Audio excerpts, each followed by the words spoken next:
Welcome, everybody. It is your boy Danks, the American original only Dankster, and I have the great privilege of having Awaken with JP Sears, and the great Jesse on Fire.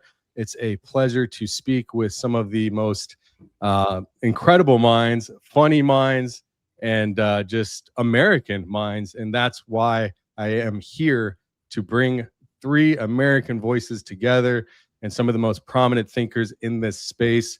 So I am super privileged to have you. Thank you, JP. Thank you, Jesse. And I look forward to hearing what you have to say. And this is more of a laid back, chill conversation, but definitely important topics that need to be breached. But first, in case anyone doesn't know who any of you are, or me, and since we're all streaming on three of our channels here, would you like to start? Maybe JP, explain a little bit about yourself, who you are, why you're here, and then we can go to Jesse. Heck yeah, man. Well, hello to my audience, and hello to Danks, your audience, and Jesse's audience. It's either good to meet you or good to see you again. I'm a comedian and I'm a free thinker. Those are the two things I get paid to do, and I tend to do them both at once. And man, I'm just happy to be here having a conversation with two other dudes who are out thinking for themselves, not falling for the propaganda and the corruption that's going on in the world with some big things that we'll get into tonight. Israel's stranglehold over Trump, the Iran war, Epstein files, Charlie Kirk case. I mean, we're just being spoon-fed absolute propaganda, and I thank the Biden administration for teaching us how to recognize propaganda, because we're seeing it again. So I'm most passionate about empowering people to just think for themselves. I don't want to brainwash anybody to see things my way. I want people to see things their way, and we just need to use our God-given brains to do our own critical thinking. So I'm here happy to have, hear y'all's perspectives, share mine, learn something, think more critically about my own thoughts and beliefs, and hopefully emerge a little bit closer to the thing we all seek, which is truth. Man, I love it. Great insight for sure. And Jesse. Yeah, Jesse Merle. The channel's Jesse on Fire. I've been doing this for, I think maybe started almost exactly 6 years ago. About half of the time I was just doing like UFC combat sports, and then I kind of branched into other things. And I mean, listen, I'm terrible at 90% of things that humans are expected to do as grown-ups. I just happen to be really good at talking on a microphone into a camera for some reason. And so I try to do that as much as possible. And in terms of my approach, I would say I'm in the mood to throw some, I don't know.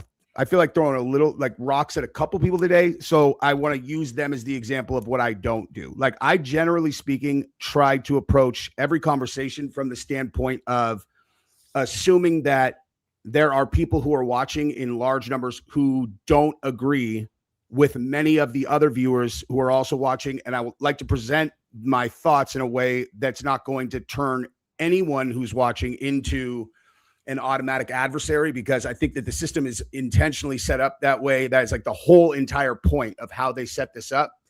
And I've got love for everybody. The only people that I find myself having consistent disdain for are the people who are the absolute 100% exacerbators of that system, where they're on one side or the other, and you already know their opinion on literally every single topic. It's just going to be whichever way lets them paint anyone who's on the other side as an evil, bad person with ill intentions. They misframe all of their arguments. I just try to avoid that. But when it's necessary, I like to chop those guys' heads off with my words. Like Kyle Kalinske, I will eat his liver tonight if we start talking about him again, dude. I can't fucking stand that guy. And that's it. That's it. I'm glad to be here with you guys. Yeah, and you definitely have a severe disdain for Kyle Kalinske. Yeah. And I also I was listening to some before the show about the Rogan Ibogaine stuff, and we'll get into that. But yeah, man, it's great to have you guys. Like I said, I think that and if you don't know me, I'm Danks. I run Dankster Intel on X, YouTube, trying to get into the Instagram and Rumble stuff. But yeah, I basically search for truth. I live in deep research.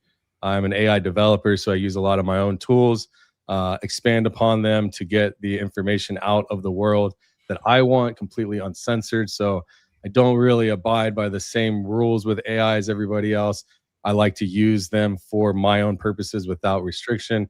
So that's kind of how I've developed my channel over time, looking into finances for nonprofits, one being 2PUSA, a big one. And then also, as that grew, I looked into nonprofits in the federal government and foreign agents that are registered with media apparatuses that are disseminating information on behalf of a foreign government. There's so much that I've uncovered in such a short amount of time, and hopefully we'll get into some of those. But yeah, it's a little bit. Danks, real quick, I gotta toot your horn, brother. If y'all aren't following Danks, do that probably right about now. Dankster Intel on Twitter. Man, Danks, I probably found your stuff maybe a month ago, 4 to 6 weeks ago, and it just blew me away. I've been following it, and the biggest thing that blew my mind is he's just doing this research, not coming up with opinions, but finding facts that you don't know. We all know some of the people that Jesse was just complaining about, where you know what they think, before they even talk, because they're just somehow 100% in agreement with Trump about everything. Well, some fascinating research Danks has published is so many of those top podcasters, like the Charlie Kirk show, which no longer includes Charlie Kirk, Brandon Tatum, Dinesh D'Souza, who was just yesterday saying we need to move past the Epstein files.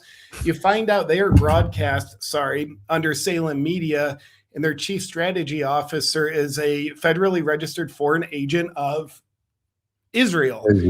And you find out their funding. So and their instructions is integrate Israel messaging into your product, i.e., the talent of your shows. So you just it makes sense. They're completely predictable. You can't criticize Charlie, or you can't criticize Erica Kirk. You have to be for the Iran war, move past the Epstein files. Israel is better than God. These people all saying the same thing. You find out they're working for a federally registered foreign agent of Israel. So I got fired up seeing Danks's work. It is so valuable. It's shining light on what I think is a lot of darkness. So I'll get off my soapbox. Thank you for letting me interject. But Danks, I love your work, brother. Thank you for doing what you're doing. Thanks, man. That is wow. That means a lot coming from you, coming from anyone. Honestly, I'm glad that it reached you, and I'm glad that it landed, because one thing I notice is that it feels like it kind of came and went, but it's still there. This isn't one of those things that it's not like a fly-by-night news article, right? This is something that can actually stick and make a difference if people understood what it actually meant. I was talking with Sam Parker last night. We were actually discussing why this isn't consistently being hammered by big media. But the thing is, it's because they are actually on the payroll, and it's like they have no interest in actually divulging that. But also the independent podcasters, the people that maybe would have received the information, it's kind of boring in a way, but it's super important. And hopefully, at least it's in the toolbox for a lot of people to pull out, and also it's still being found out about. So, I appreciate that. It is important work. I'm just getting started. There's lots of other things, but definitely when you find out that the president of the United States family has ownership stake in a company that is operated with their chief strategy officer as a registered foreign agent for the government of Israel, which is the government that put us in allegedly, or in my opinion, or whatever, or in Marco Rubio's words, that put us in the war with Israel, it was their reasoning. It was us preeminently doing it because we knew they were going to do it. And there's so many other things, obviously, but yeah, man, it's, Jesse, when he found out he said the war really is what did it for him. What about that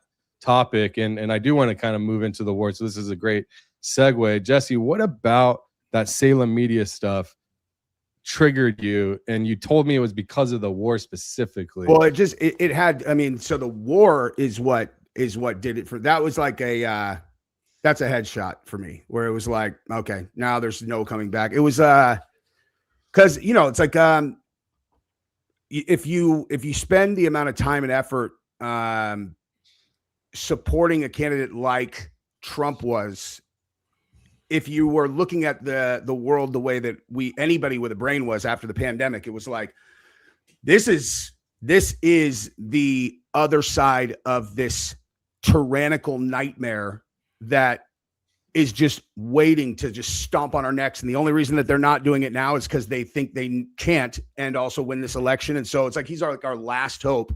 And so with, when he got into office, he's doing things that he said he would do, but then just slowly but surely you start going, all right, this is starting to look a little shaky. And even through all of the Epstein file stuff, I was able to kind of navigate that mentally, kind of like, like there is an explanation why they would be behaving this way that isn't as bad as a lot of people are painting it. There's ways that, there's ways, but as soon as they started talking about attacking Iran, immediately I was like, what? Nope. Now that is a direct, absolute, in cement promise that the entire campaign made. Everybody, all the supporters understood crystal clear. We are not starting any foreign wars. If they do that and they do it under the auspices of the Iran nuclear program, you're just going to recycle the WMD argument that all of us know is total horseshit. Like when they attacked in June, I was like, okay, this is a red line for me. And when we attacked him again, I was like, oh, he's captured, man. It's over. That was like it's like walking in on your wife with another guy. Like, it's like, you can't tell yourself any stories anymore about why she's on her phone late at night. Like, you can't try to figure out why, when she goes out with her girls, she seems to come back drunk and like she's not answering her phone. It's like, there's nothing, like, this is over. Like, she's in bed with that guy. It's over. And so when you told that, and that kind of happened very, very close proximity to when you put out the Salem media stuff. And so it was less of a revelation than it was an explanation of specificity, a specific explanation of something I already knew. You know what I mean? It's like, clearly he's got, but that made perfect sense. And it also, I think, for people who don't understand a lot of this stuff in terms of how business is structured, that's pretty straightforward, man. It's like, this is how they capture wealthy people, right? They buy 30% of their company and they give them parts of their media company, and now they're business married. Like, they're business partners. They're making money together or they're losing money together. And I would guess that is probably just a very, very small tip of the iceberg of all of the ways that they have the Trump family compromised. As a matter of fact, I bet my life on that, actually. Yeah. You raise a good point, JP. Do you feel, or do you want to give insight? Do you think the Trump family is compromised in any way, or Donald Trump himself? I mean, what explanation lends credence to the way he's been pretty much backpedaling on everything he told us? Or do you think this was a plan from the start? No, I like everything that he's doing. I think he's sticking with his campaign promises. He's the greatest president we've ever seen. And sometimes you just need a war with Iran. Like, a new war is how you do peace. Just trying to do my best to pretend like I'm under Salem Media Network. And don't criticize Erica Kirk. Man, I just made a video about this today. It hasn't been published. And Danks, this is another video where I shared some of your work, which, by the way, thank you for reminding me. I forgot that the Trump family has ownership in Salem Media. His chief strategy officer is federally registered foreign agent of Israel. God. Yeah, and they also own a stake in his company, in John Don Jr.'s company as well. So they're married, So I like to, first, I will say, I don't know when Trump got compromised. I will just say I trust my five senses.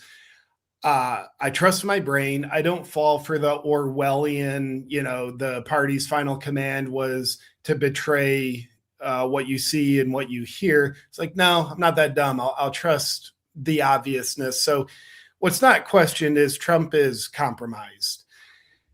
When that happened, I like to think that during his campaign, he was being honest and straightforward. I like to think it's happened after he got in, and whether it's like, here's the Epstein stuff and you're in it like a lot in bad ways, or other ways Israel controls people, threats, at the very least, and this is being very charitable, him being captured through mind control. And mind control, I'm not like some weird device, though maybe, but mind control, just in the sense of any human being is vulnerable to brainwashing. We know about mass formation psychosis, and that just means more than one person, but it's very easy to influence a person's brain, especially if you know how to do it and you're trying to do it. So the circle of people that are around Trump, it's very possible they came in with this Zionist agenda, all the things for their own reasons, and they were able to persuade Trump, stroking his ego as they're doing it. So he wants more of it. Very charitably, at the very least, that could be how he got compromised. There's, of course, the straightforward literal money where he's received, I think, $240 million from AIPAC, the Israel lobby. What's her face? Marian Alderson is giving him Adelson, yeah, Anelson. She's she's all about Israel, and she's given him tens of millions of dollars. I believe Tucker Carlson just referenced $250 million. I don't know the exact figure. It's a lot of money. So there's certainly the prostitute archetype that could be activated and him be controlled through that as well. But Leslie, I'll just say what really started waking me up was when he was persecuting the Thomas Masseys, the Marjorie Taylor Greens, for wanting justice for the Epstein victims. Let's go after the criminals. And seeing the vile things he was saying about them, it's like, well, they are on the side of truth, like not arguable here. They're very common sense. And as he's, trying to sweep the Epstein files under the rug, it was a slow burn over a couple of weeks of him doing that. I'm just like, this isn't the guy. And then, of course, more and more stuff happens, certainly the war. And it's just like, man, I think the guy is gone. There's no question he has changed. Like all of us who voted for him, we didn't change. We hold the same principles, values, and ideals in mind. It's just the person who we thought was aligned with that, they changed the direction. So there's no question we didn't all just simultaneously change. He did. And honestly, it really pisses me off. Me too. I don't like it. Danks, can you mind if I share my screen? Can you put that up? Yeah, go ahead. So this just got released, and I haven't seen it yet, but I have a feeling this is going to be really good. This is on shout out Iran. They've got some funny people. Yeah, they're killing it on the AI, dude. This is actually on a website or on a channel called Iran AI. I haven't seen it yet, but United States of Israel. That's your resume. Killing children every day. While you look away, United States of Israel. Netanyahu's pet Trump is a pedophile. Don't you? We might. It's gonna eat our stream up, dude. I might want to watch this in not live. Yeah. Like I never. That's like you could. Yeah, I mean, we'll just watch it later, dude. I don't know what's on it, which means they're talking about anytime that PDFs come up, instantaneously I have problems on my channel every single time. Yeah. Which is very unfortunate because I really like talking about that topic and exposing, Yeah. Apparently you're not supposed to call them out on YouTube. So we're protecting them, protect the predators. Anyway, I am not a fan of Iran. I know the kind of the whatever the people that treat Trump as God. They'll say if you criticize Israel, then whatever, you love Iran. It's like, no, I think it's a really crappy regime in charge. But calling balls and strikes, man, their humorous stuff they put out. I don't even know if it's funny, but it's just like that, like they're true. It's just kind of like we know, like North Korea is heavily controlled by propaganda. Their citizens see nothing that their dictator doesn't want them to see. So if we made a video just showing the truth of North Korea that's super obvious, got that in, that's what Iran's doing with a lot of that stuff. And again, I'm not like saying let's support Iran. I'm saying like they're piercing through the propaganda veil that the Trump administration is trying to hold up. And like nothing I've seen in any of their videos that I've watched is a surprise. It's like, yeah, that's what I think too. It's if you can make people laugh, you always win, man. It's like the like I used to marvel at those creators that would give these guys these weird like pickup lines. They're like, go to the bar, and all these weird tactics. It's like, or just say something nice, ask her a question, listen to what she says, and then make her laugh. Then you're good, dude. That's it. That's the entire playbook, dude. You don't need any weird like tactics. Questions, listen, make them laugh, the end. That's it. And I think that's what's special about what JP does is that the humor and the comedy behind it, but the reality behind what is speaking, it resonates with everybody. It's a lot like music, comedy in the same way. You can take real life circumstances and explain them in a humorous way, and it just lands. You know what I mean? There's no like, how can you be mad at it? Obviously, you're gonna have your attacks.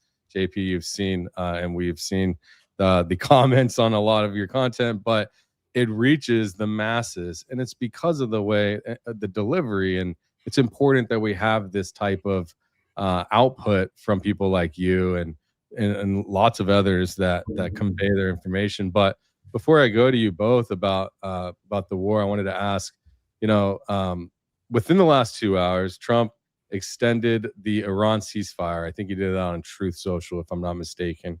And Iran's foreign ministry has said they have no plans to re-engage for now. Vance canceled his Pakistan trip, which they were like trying to use Pakistan as an intermediary with Iran. The U.S. seized an Iranian cargo. They've been going on ships, you know what I mean? So the U.S. seized an Iranian cargo ship on Sunday. Lindsey Graham was at the West Wing late Monday night. 13 Americans are dead that they've told us about. 3,300 Iranians are dead that they've told us about. 23 Israelis that they've told us about. And we still do not have a formal mutual defense treaty with. I'm sorry, go back. How many casualties on the Iran side did you say? So far, what's been reported that I was able to find was 3,300 or so. That's not a small number of people, man. It's a lot of people, yeah. So, and I mean, if this is just getting started, but and we still do not, like I said, or I was going to say, is we don't have like a formal defense treaty with Israel. And actually, yeah, like you were saying also that we don't have an alliance treaty, with Israel. They're not an ally, not a real not an ally, and not on paper, right? And to our view, to my view, they haven't treated us like allies, and it's been for over 70 years that we've seen it this way. Not even NATO, no signed treaty. Now hold that, and then layer this on top. You've got Marjorie Taylor Greene, one of the loudest America First voices in Congress, or had left Congress, or whatever it is that she's up to now. But she's left the party publicly over Trump's handling of both the Iran war and the Epstein files. She said on the record that he ran counter to everything he campaigned on. And we were all screaming that at the top of our lungs. And she has too. And she has said that she said he told her his friends she would get hurt. All the friends of the files would get hurt, all of this stuff. So she's gone. Bondi is fired. And we're being told that this is peace, So I want to ask you both, and take it however you want to go in whatever direction. When a president announces a ceasefire that the other side has not publicly agreed to, extends it unilaterally, keeps the blockade running while Lindsey Graham shows up at the White House late at night and loses Marjorie Taylor Greene's voice completely. You know, obviously she's not been a proponent of any of this. You've also got the likes of the Joe Kent, you know, with so many voices speaking out over this exact war. What is actually happening here? Is there any plan of diplomacy? Is this theater, or is this something else entirely? Any of you could take it away. Man, my answer is going to be long. So JP, rock and roll. Sure. Well, Jesse, thank you for assuming I'm such an idiot that I No. just say, no, you're right. I don't want to feel like I'm like taking over. I'd rather just I'll listen to you for 45 straight minutes, man. No, you're awesome, brother. You know, my guess is that this is going to be a long thing. I mean, we've seen the goalposts just move. I mean, it'll give you seizures if you keep watching the goalposts. They're just moving so damn much. And the Iranian regime saying they're not willing to negotiate, but Trump saying they said to me they will. Who knows? Like the Iranian regime, like, yes, they'll put truth out, you know, like through humor of Lego videos, but also, of course, they'll lie at times. So who knows if they're really willing to negotiate or not. But to me, I have to look at who's driving this war. It's Israel. And I think what Israel wants is expansion, their greater Israel project. I think they want to take over a lot of territory. I think their propaganda is, yeah, we're the eternal victim and we're just out to defend ourselves from these nukes that Iran's been 2 weeks away from having since 1996. So there's no question, like they're aggressors, and we're like the rich guy being taken advantage of by the guy in the entourage that we think is our friend, but he's just using us, abusing us for their own agenda. I heard a theory by I forgot the guy's name. He's just a genius, but the theory is that Israel could have an agenda here where they're ultimately looking to position themselves not as a world superpower, but as the world superpower, where they're currently auditioning for the deeper than deep state elites, like the people that really run the world. When you think of the deep state, think of, well, who runs them? That's maybe who Israel is auditioning for. And they're showing a couple things, a willingness to be brutal, a willingness to control, an ability to control the big powerhouse, the United States. So as they're showing that strength, and keep in mind, they're showing strength to basically demon humans. It's not like strength through morality or intelligence. So while they're like showing strength, how they can get the United States to do anything, they're also making the United States look weak, look stupid, and making us weak. So ultimately, I think the Iran war is just like a step in their agenda. But for the microcosm of the Iran war, man, I don't, with the current people in charge, Trump, Netanyahu, I don't think there's a chance at peace. I think it's going to be escalating a lot, and I really hope I'm wrong. Same. I mean, I totally agree. That's like, I'm not sure. I was talking to Danks about this earlier today, that Trump announced a new ceasefire. I think it was yesterday, and then apparently Netanyahu went on a stage, and this was after Trump had announced, he said, Israel is forbidden from bombing Lebanon. Enough's enough. That post. And Netanyahu went on a podium and just said, well, what they want as terms for the ceasefire is they want Israel out of the disputed zone in Lebanon, and they want us to cease our attacks, and these are not acceptable terms. And they just started bombing again. It's like, it's honestly, it's so brazen for them to do that, given the circumstances right now. This blockade, it's like you're looking at it, and you got 100 different things that are kind of part of the analysis. It's like, what strategy are we doing? I mean, obviously doesn't seem like there was much strategy aside from listen to them, attack the regime, and then hope things go the way they said they would. Now we're in a situation where if we can't get commerce to reestablish normalcy through the strait, we're going to have a global economic collapse on a level. People have no idea what's coming if we don't fix this. It's like you're talking fertilizer, you're talking about starvation. They're already starting to ration fuel in other parts of the world that are, obviously net importers, and the United States is going to be heavily affected. Also, there will be shortages here. Like, this thing needs to get worked out. That's why when we were coming up on the deadline and Trump's like, we're going to eradicate the entire civilization. When I hear people go, guys, you don't get it, man. Okay. He's playing 4D chess. If the strait's closed, then we have limitations on oil. And who's everybody going to come to? They're going to come to the United States. It's like, that's not how this works, dude. We have crude. We export crude. They go refine. We don't even have the infrastructure to refine it like that. It's a global economy. Okay, that's not real.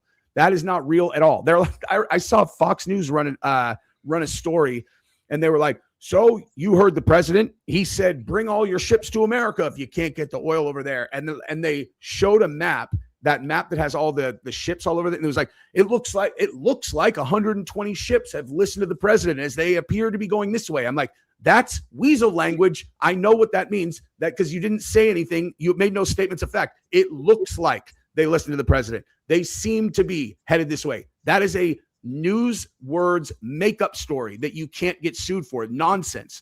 So, I mean, all Iran has to do is just do exactly what it's doing right now. And eventually we either have to nuke them or fold. Like, it's checkmate. I've known that for, I can't even remember. I should talk to Valhalla about when we had this conversation, but like the weekend when I was in, when my kids had spring break, which was about 5 or 6 weeks ago, I remember these conversations. I'm like, it's already checkmate. We have no options here. They closed the strait. All of our allies rely on oil going through that strait. They can't live without oil. Every single part of civilization runs on access to oil.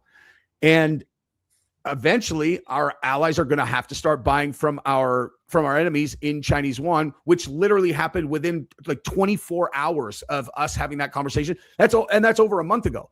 And since then, it's just been back, forth. We're going to destroy your civilization. We're not. Deadline, never mind, we'll push it. Iran, we never said that we were going to even have a conversation with you. It's like, it's chaos and nonsense. And then every time we get a ceasefire, Israel intentionally sabotages it. And it's like, I don't understand how we can't, why can't we punk that country? Okay, like when the whole world is depending on a ceasefire and they just go, nope. And and nobody can do anything. There's no threat we can make. Like, we're going to stop shipping you weapons, or we're going to stop sending you aid. It's like, I don't understand it. Like, I don't understand. I mean, I do understand, but it is very challenging to watch. Yeah. The thing that scares me about this is I would imagine the Iranian regime is willing to die for their cause, whether it's just through their interpretation of their religion or their hunger for power. I'm guessing they're willing to die on the hill they're in. So their motivation for compromise, it doesn't seem very high. And Jesse, as you mentioned, like, there's kind of two routes. Either they fold, good luck on that happening if they're willing to die for their cause, or we start nuking them. And maybe they start nuking us, but them being nuked is absolutely devastating.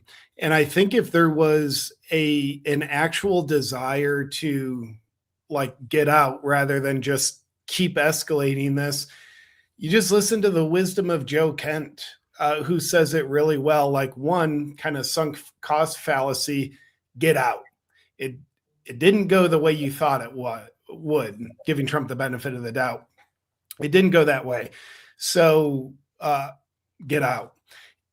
And you have to heavily restrict Israel in the sense of like, hey, if you violate any of these terms, we cut all your funding off, you leech.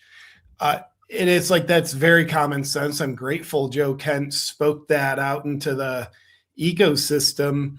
And I think if there was a desire to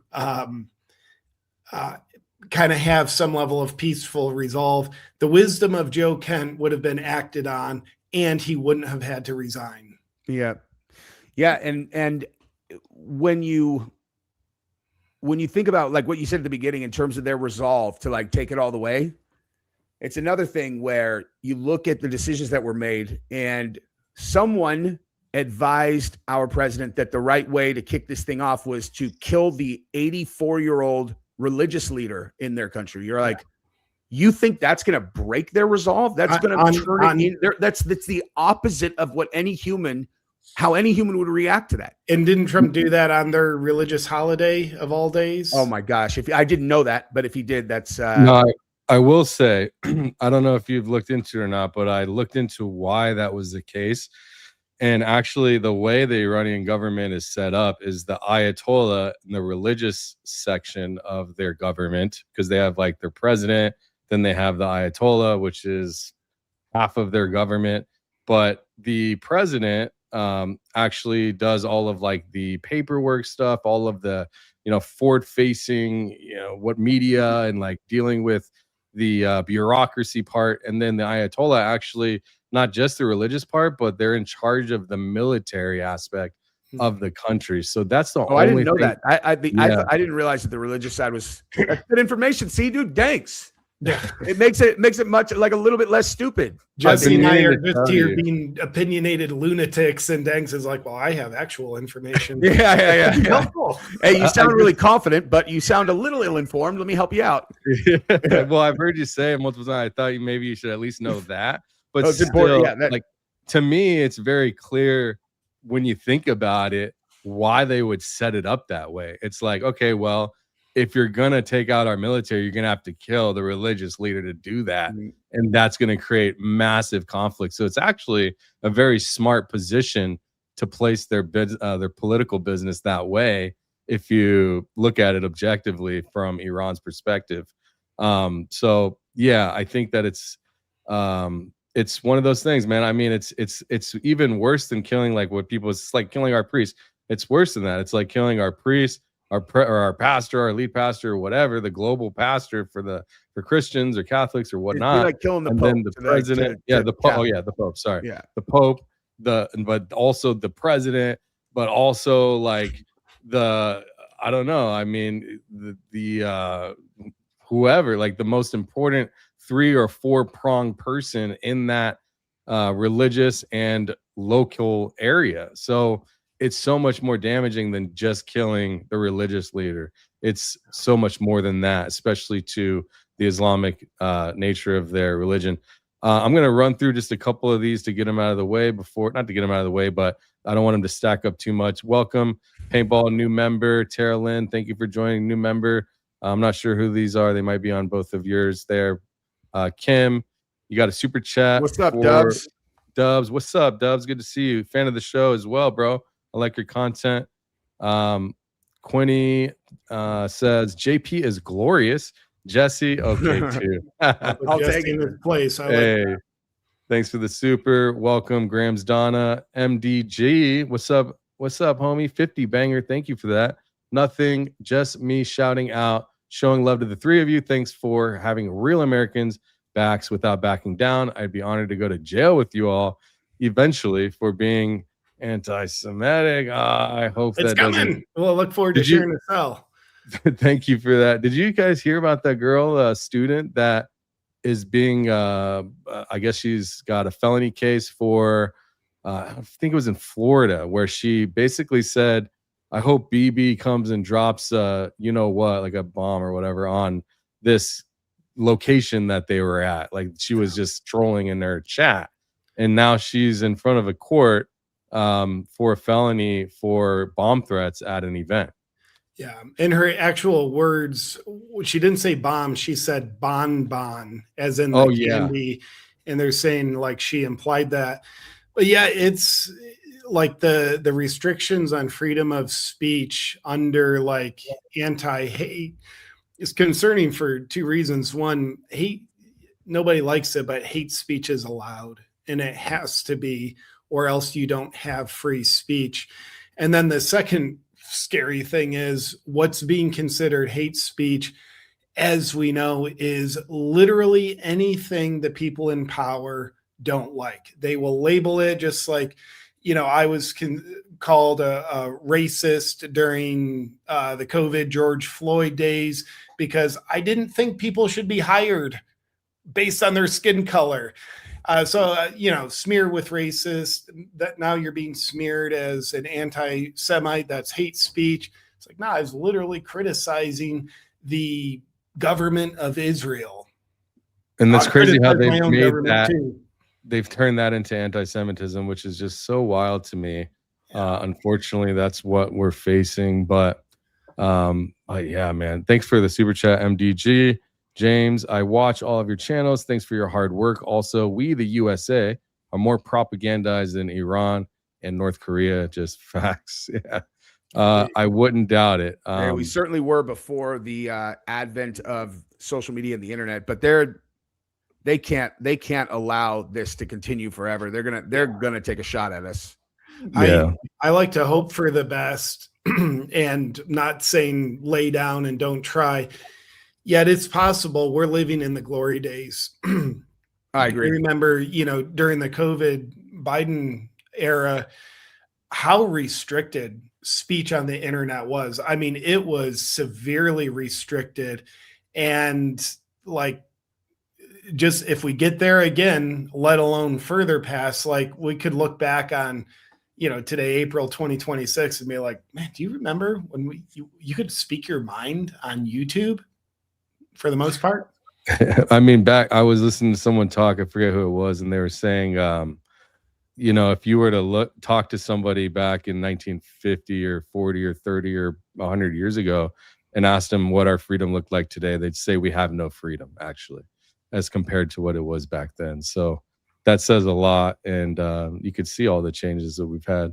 But thanks, James. In that conversation, though, I do like to remind myself of, because people forget real fast. It's like there was a lot of stuff going on before, Trump got elected that I literally could not stand, that is currently tremendously improved. Like I think, we've got this one area where they're starting to kind of like, you can feel them peeking around and poking around about like what we're allowed to say. And they seem to have very similar arguments. I was just looking on X at Mark Levin. Oh, Tucker Carlson's over. The media will continue to promote him and his insanity, Marxist, blah, blah, blah. Just exactly the same playbook as they did during the pandemic. But like the pandemic was different. That was, I mean, they were like, heal, or we're going to take it. I got fired from my job. I was a #1 rep in the country at my company. They found out I wasn't vaccinated and they fired me. Wow. Ended up being a good thing. But I mean, I feel like we're in a much better place in terms of that stuff right now. But it's like if the power base really starts to feel things slipping like it appears that they are for them, I mean, they're not gonna, this is what I'm saying. Like these guys, they don't just lose. You don't just beat them. You know what I mean? When we won this election and everyone's like, all right, Bill Gates is vanquished. I have a video coming out tomorrow. It's like, oh, he's not vanquished. Do you know what's going on with the Albanian government right now? Because they elected there's an AI bot that's literally a member of parliament. It's not a human. It's an AI bot who has it presents as a woman. And she just announced that now there's 83 more of her, and she's assigning all of them to the 83 members of parliament. And guess who owns the AI that is running that organization? Bill Gates, of course. It's like that's the kind of thing. Oh, what, you can't see where that's going, dude? That's a pilot program. Okay. You think he's just doing that in Albania? Like, why do you think he would pick Albania? Because we won't watch it. Like, we're not going to watch Albania. And it's like, this is good. It'll get rolled out in the EU. It'll get rolled out everywhere. And then it's inevitable. So these guys they don't just go away because you win, one of these battles. They have all the money, resources in the world. And like, it's just, everybody needs to stay vigilant if we want to avoid one of these nightmarish outcomes. I'm going to do 2 more of these and we'll keep it moving. Mountain Star Studio, thanks to JP for being OG. Blessings to sarcasm. Hey, Right on. thanks for the super chat. Sam Parker. Hey, what's up, Sam Parker? Good to see you, man. $10. Hey guys, thanks for using your time and talents to call out these demons and fight for America first. Go Max. Hey, you guys know Sam Parker. He's the guy that is being sued by Alexis Wilkins for allegedly calling her a honeypot. You remember that? I think they're suing like 3 people. Oh, and yeah. So, yeah, I mean, this is... Oh, dude, we got Valhalla says, JP, time to come on my show. Valhalla, dude, you want to come on this one? I'll send you a link. You yeah, come on send right him now. a link if he wants to come on, bro. Text me. By the way, if you want to come on, dude. Valhalla, Nate, big fan of yours, brother. I've been watching your stuff for a long time. Appreciate what you're doing, and consider me in on being on your show anytime. Yeah, you're welcome to come through. Yeah, absolutely. Send him a link if he wants. Yeah, Sam, bro, I'm sorry that this is happening to you. I know we talked yesterday, and look, bro, you have been America first from what I've seen, and anybody out there that is taking advantage of the legal system in a way that is compromising America's values is not a good thing. I think that I just don't like the way that this is all going for you, and I hope and I pray that things go well in your case. I think this is ridiculous, and I think there's a lot of issues with the way it's being handled. So if you don't know Sam, go follow him, Base Sam Parker on X. And I think he's got like a GoFundMe and stuff. I know he's raising money for his litigation, but $5 million they're trying to get him for. Yeah, all the support to you, Sam, brother. I feel for you. And I know there's millions of Americans that would say like, hey, Alexa, she is a hell of a country artist, and her really man boyfriend, Cash, like he never drinks, because we also don't want to be sued for $250 million. I had that picture of him drinking with the hockey team. He just never drinks. So those seem to be 2 very secure human beings that you have to deal with. Yeah, I mean, and also you're seeing it's just not cool, because you've got she's not even the wife. It's like you're using the political spectrum of him being the head of the FBI in your favor, as if you're a family member being slandered. And look, I don't want to get too deep into that, because I don't want to, say things I'm not sure to say that I could or not. But when we're looking at somebody who is taking advantage of this political field and her boyfriend, and then private security and private jet flights, and using Kash Patel's attorney for his nonprofit to do the litigation, who is also Bunnell Group is also like the lead lawyer for like Trump's Make America Great Again PAC. I mean, these people are just using donor money to attack the very people that are donating for the cause that they wanted. And it's bullshit. I think it's bullshit.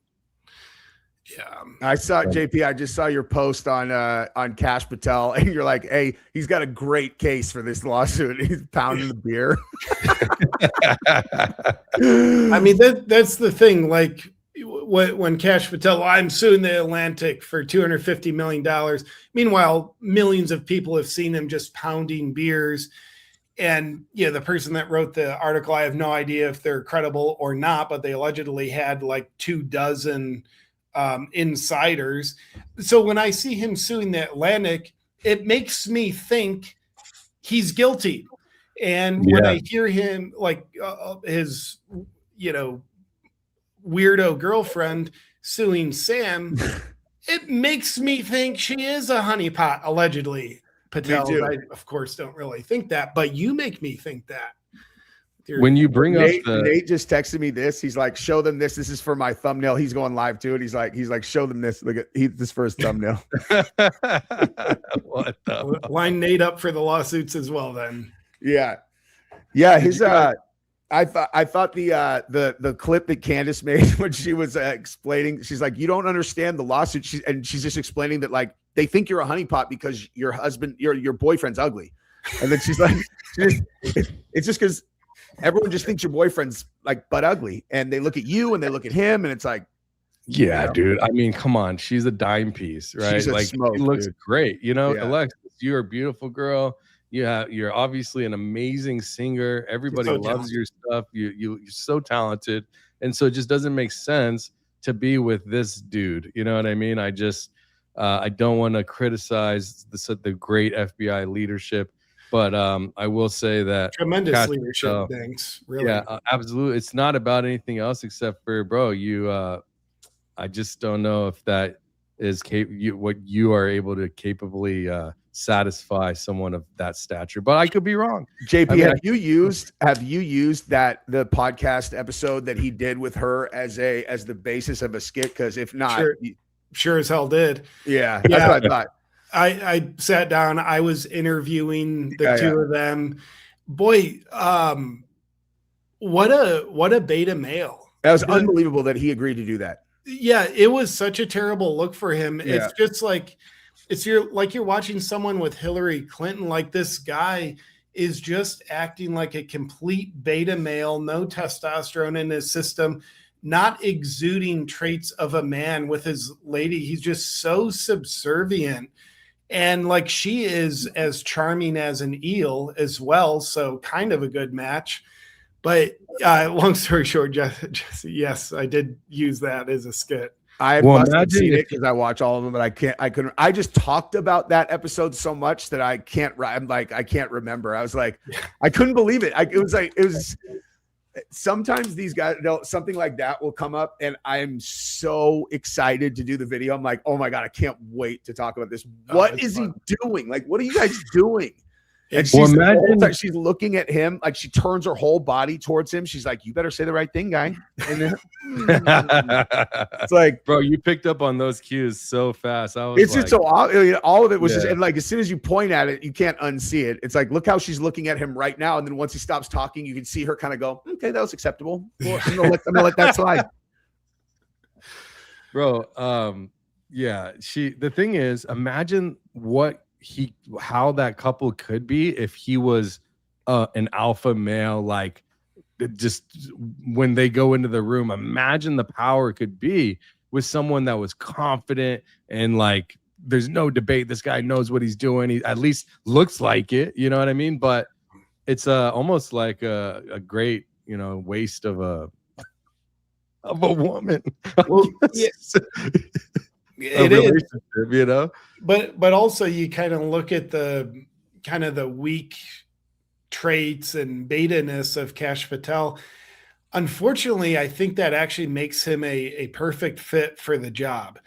Not like if you look at the job description of the FBI director on LinkedIn, like not that job description, but what the job actually requires. Here's the Epstein files. Don't find anything. That's an order. Go on Joe Rogan and tell him that all the stuff you said about this for 3 years, now you were all wrong. You had it all wrong. Definitely killed himself. He definitely killed himself. That's what the job is. Unfortunately, it shouldn't be. It is. Therefore, he actually does seem like he's appropriate for the job. Yeah, I made with Chris Pihota is a friend of mine now that's come on my show a bunch of times. He was a division chief for the FBI. He retired in 2019. He is not a huge fan of the new leadership, and he's like, I've had the privilege of getting to talk to him about a lot of stuff because we actually worked close together on like an actual thing that we had to run up the FBI related to a potential like terror threat. Long story, but anyway, what I've been able to take my ideas to him and kind of bounce them off of him, and watching Kash in the job has actually illuminated to me why previous directors behaved the way that they did. Like as an example, I always felt like you'd get one of these directors on Capitol Hill that you would ask, and they would constantly go, "Listen, we're not going to tell you. You know, that's not something that we're going to talk about." And you're always like, man, and you get the impression that the FBI has all of the information and they are choosing to not share it with us because there's some secret they're hiding, or, you know, sources and methods, whatever. And when Cash was coming out, especially like at the beginning of the, you know, the Charlie Kirk thing, and he's like, we got this thing. And then like fast forward 24 hours later, that was wrong. And then with the shooting at Brown University, same exact thing. And so I said to Chris, I'm like, this is illuminating me to the fact it's like, of course you don't say anything, because if you don't say anything, it can't come back and bite you. So it's like, it's way better to just go, yeah, you know, like let them think that we know everything when we don't know anything yet. You know, it's like you either have to appear like a tower of strength that no one can see inside, or else you're going to accidentally show them that they're just people working on these really complicated things and they don't really know, you know, in a lot of cases. Like Cash is a perfect kind of training model of like how not to do the job. Pretty good at it. Pretty good at not doing a job. Yeah. Did you? I don't know if you. And I don't know if this is verified, but yesterday, CIA officer Larry Johnson went on Judge Napolitano's podcast and claimed that during an emergency White House meeting this past Saturday, Trump tried to access the nuclear codes. I read it was not verified, but that doesn't make me feel a whole lot better about it yet. Dude, I'm like, I would need to know that that's not, you know.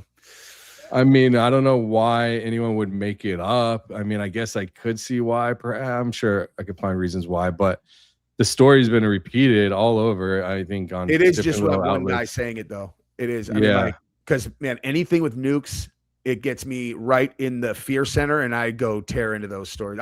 I am terrified of nuclear weapons. Well, that leads to what I was going to ask, is that when a story breaks that confirms like every fear we already have, like a general refusing Trump's nuclear order, and I mean, there's a lot of people that want it to be true, you know, because it would explain so much about maybe the mindset, I don't know, or what's going to happen. Maybe it puts a timeline of things are certainly going to happen, maybe, or it's escalating towards this direction. I mean, how, as independent creators, how do we stop ourselves or help people understand that we don't want to turn into a generation of like Dan Rather style single source disasters, or just on a political side where we are fighting so hard against each other? It seems like the right is so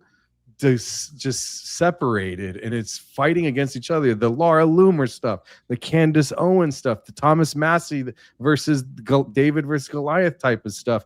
I mean, how do we move forward as a generation? And I would say leaders in this generation and younger, especially for people that are on social media and watch a lot of our content, especially both of yours. How do you guys have any idea how we can stop the infighting, or do you see an end in near sight, or does this have to go? Where do we go from here? It's only getting worse. I don't know where to take that, you know? Yeah, let me say just one super quick thing about that nuke story and what you were talking about is because it's a perfect example of how the news cycle and just the temperature of the country seems to turn people into these reactive creatures where it's all or nothing. Then that's exactly what I try to avoid. And so it's like, okay, yeah, it's like, oh, we're team Trump. And then it's like, oh, well, he's in Israel, started this war. And then I watch people literally instantaneously. Then now it's like, oh, now they hear an unverified story about Trump after like 8 to 9 years of just bullshit, constant, absolute barrage of bullshit, made up, no verified sources stories. And then I watch them, and then now they just believe it. And I'm like, guys, like, you just have to be objective about this, okay? Like, they used to run this kind of stuff this is not different. The only thing that's different is now you view him differently and you're more likely to believe it. It's like, if you have the standard that you want to verify this stuff, you should have the same standard. Do you know what I mean? Regardless of how you feel about, the person it's about. No. That's all I was going to say. Yeah, and I would add to that so that we don't just breed a generation of cancer conscious human beings attacking each other because they disagree. You look at Laura Loomer on Twitter, and It's so bad. you kind of have objective mental illness, just spewing hate, vile words, telling Candace Owens God hates you. And like, we all become that if we're not careful. So I think how we don't do that is we stay principled. We understand clearly what do we stand for, and then we're principally crusading for that. Now, using Laura Loomer as an example, nobody knows what she stands for because she never tells you. She's just usually in there doing emotional hysterical arguments and calling balls and strikes. Candace does that some too, as they've been in a Twitter fight recently. Or you look at Mark Levin just calling people Nazi, Nazi, Nazi. It's like, you're not standing for anything. You are just getting emotional outrage out there, attacking other cells in the body of humanity. You're literally behaving like cancer. So I think it's important to remind ourselves. I need this reminder too. And of course, remind the next generation, know what you stand for, know your principles, and then use your voice for that. Now, also, we all have the warrior archetype. Sometimes we need to be fierce. Sometimes there's someone, attacking what we stand for, and we're going to attack them back, but we can attack their position on their substance instead of attacking their character. Well, you're an anti-Semite, you're a Nazi, you're a lunatic, whatever. So there's nothing wrong with being fierce. And I'd say there's something really right with being a fierce warrior. But the thing about the warrior archetype, in the truest sense of the word warrior, you'll never see a warrior on the battlefield that doesn't know what he's fighting for. Mm-hmm. They know. That's why they're willing to put their lives on the line, because what they're fighting for is more important to them than they are. They're willing to risk their lives. So I think we're in a spiritual warfare right now. We're all warriors. Maybe wake up and let yourself be a warrior, but you have to be a warrior who knows what you're fighting for, and choose what you're fighting for really carefully. Use great discernment. Don't fight for propaganda that you've fallen for. Don't fight for a politician you've made into a godlike entity in your mind. Fight for what's most important to you.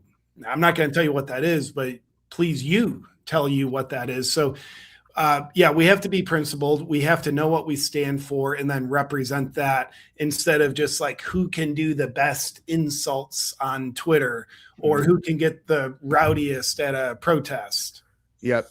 And what I like about the current state of the world is that this situation is going to show you exactly who everybody is. Yeah. It's just it's going to show you exactly who they were are. And because you can't have been an honest actor if you said that you stood for this, and this, and then act like none of the stuff that's happened in the last few months has happened, and just move forward. I love my favorite comment that I get. They go, "Oh, hey, Jesse the Democrat now." I'm like, Jesse the Democrat, huh? Yeah, like, hey, Jesse who lost his job because he didn't take the shot. Jesse who had to flee California because they tried to force shots on my children, and I fled. My entire family's in California. I moved to Texas to avoid that tyranny. You think that because I can, to your point, call balls and strikes on my guy, that I'm a Democrat now? It's like, it just shows who's got principles and who doesn't. It's just really straightforward. If you're always supportive of, one side or the other, you're not being objective. And if you always shit on the same people, no matter what, also not being objective, That's why I went so hard at Kyle Kalinske in my video today, is because this guy, first of all, he is exactly what we're talking about. His entire show is nothing but just shit on him, no matter what. To the extent that yesterday he did a video shitting on Rogan because Rogan went to the White House and did the thing with Trump to get Ibogaine on the process of getting FDA approval, which is one of the most, the opioid crisis is nightmare fuel. I used Ibogaine to get off of opioids. It's the only thing that worked. And it was like a completely life-altering experience. And Kyle, who's supposedly a leftist, who's supposed to believe in psychedelic medicine, that's like right dead center. You're a leftist, right, guy? And God, if you saw the video that he did, he's literally screaming about Joe Rogan's a cuck, you're fucking idiot, you're getting used, yada yada. I just lost my shit. I was like, I can't with fucking people like him, man. It's like, but yeah, just be able to. I've been shitting on Trump for the last 6 weeks over the war, but when he does this thing with the Ibogaine, I'm like, this is awesome. Start doing this, and I'll be back on board. Yesterday I intentionally went on Twitter and tweeted about, Trump doing this thing to get psychedelic research pushed ahead, help veterans with PTSD, opioid addictions. I went on there, intentionally praised it. Yep. Because I support it. And if I didn't intentionally do that, then I'm just cornering myself as I'll only criticize the guy. No, I've praised him. I love what he's done with the border. I've loved so much of what he's done. Me too. I've got 3 or 4 huge complaints about him that are massive betrayals, yet I will continue to do my best to call balls and strikes. And lastly, I would just add to the conversation where we can hopefully ourselves and teach the next generation to be productive, so we're not just living in a emotional sewage zone, is admit when you're wrong. Admit when you change your mind. Like, that actually makes people trust you, just so you know, because you admit you don't know everything, and you demonstrate a willingness to abandon old thinking for better thinking and better beliefs. So I would just say that humbleness, rather than the arrogance of I'm right about everything, is probably beneficial for us moving forward too. I totally agree. And just a perfect example of this here, Danks, put my screen up. Look at Jank, dude. I used to constantly fuck with Jank. And then I ended up doing his show twice. He did my show. I like Jank now, dude. And then with stuff like this, he said, everybody rejecting Tucker Carlson's apology for backing Trump. What the fuck else do you want? If you don't think it's good enough that he rejected Trump and joined anti-war, anti-genocide side, you're a bit of an asshole. You don't speak for any of us who'd like to end the war. It's like, thank you, dude. Yeah, that's great. That's a common sense, completely, we are aligned take. I found too that when I did his show, I'm like, what do you think that we disagree on? It's like, honestly, I would turn on the Young Turks, and at that time, whatever, we seem to agree on most things. Most people do, because most things are common sense. Yeah. That's why I think that the bad guys will always reveal themselves, because they can't defend their argument. They can't defend their positions rationally. Yeah. Yeah. I want to piggyback on what both of you said. Definitely JP, is that leading with positivity, leading with grace, fighting for what actually matters. And people think a lot of times that the work that we do, you do, Jesse, I do, maybe JP even, is that it's built on rage, but it's not. It shouldn't be, right? I don't do this because I'm angry at the people in power. I do this because I love the people watching right now. And there's a grave difference between being angry at them and loving America, right? Loving our people. The guy driving home from a double shift, the mom folding laundry with this stream on, the kid who just turned 18 trying to figure out what to believe. Those are the people that matter most. And those are my people. And you can't fight for people from bitterness, only from a perspective of love, because bitterness burns out and people get over it, and it does no good for anybody when you come from that perspective. And to the younger generation listening or watching us right now, you don't have to become cynical to be informed. You don't have to become hard to see. You don't have to be seeing things in an unclear way. And you don't have to be a hard ass to see things clearly. And the people who see the clearest are the ones who, kept their heart soft enough to still care, but sharp enough to call out the shit when we see it. And accountability, along with staying awake to what's actually happening and stay warm to everyone. That's why even I've even said, like, we should pray for Trump. We should pray for the people that are doing these terrible things, because that's the only, honestly, in my opinion, as a person that's a believer, I believe that's the actual only way that we get out of the satanic, demonic garbage that they're doing, right? The ball worshiping bullshit that we have seen over centuries. And this is exactly why, when you disagree, we all disagree with each other in some cases, but it's how you disagree and then how you approach that, right? You've got thousands, hundreds of millions of people dying from overdoses, opioid addiction. You've got people that have died in war. You've got veterans on the streets. We've got all kinds of stuff wrong with this country. And then you've got the Epstein files and all of the non-disclosure from the most transparent organization in history. And honestly, because of the goodness that I want to put out in the world's darkness, and try to create light, the empire that I want to build is through that. And that's exactly why the next thing I want to talk about is the hardest test of everything that I've even just said myself, is the Epstein files, right?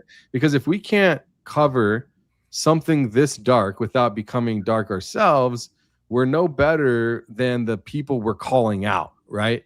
So when there are real women on the other side of this story. There are real survivors. There are real daughters, sisters, mothers. There are real men that have committed these atrocities. And the question isn't just what's in the files. The question begins to be, how do we, as independent voices, fight for answers without turning the story into clickbait for views, or these women into just like creating radical personality and anger? How do we keep pushing people in power that are actively burying it? And how do we say to the young women watching tonight, and the people that may have done some horrific things, perhaps some might be watching, who need to know that what happened to these survivors is not okay, whether the system ever admits it publicly or not? And I just wanted to kind of go in that direction and see what you guys think. Yeah. Well, I would hope, this is one of my hopes, is the survivors can see the outrage. They can see the conversation. They can see, there's a poll that came out yesterday. 86% of all Americans want the Epstein files released, which kind of tells you, are 14% of all Americans in the Epstein files? Like, what the hell's wrong with this other 14%?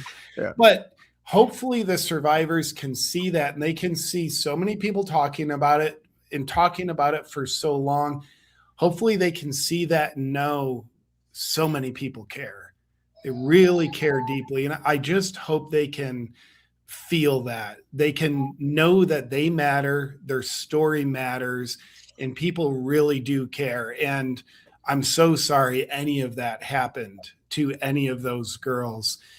And then as far as putting pressure on our leaders without becoming demons ourselves, man, I think we have to keep talking about it.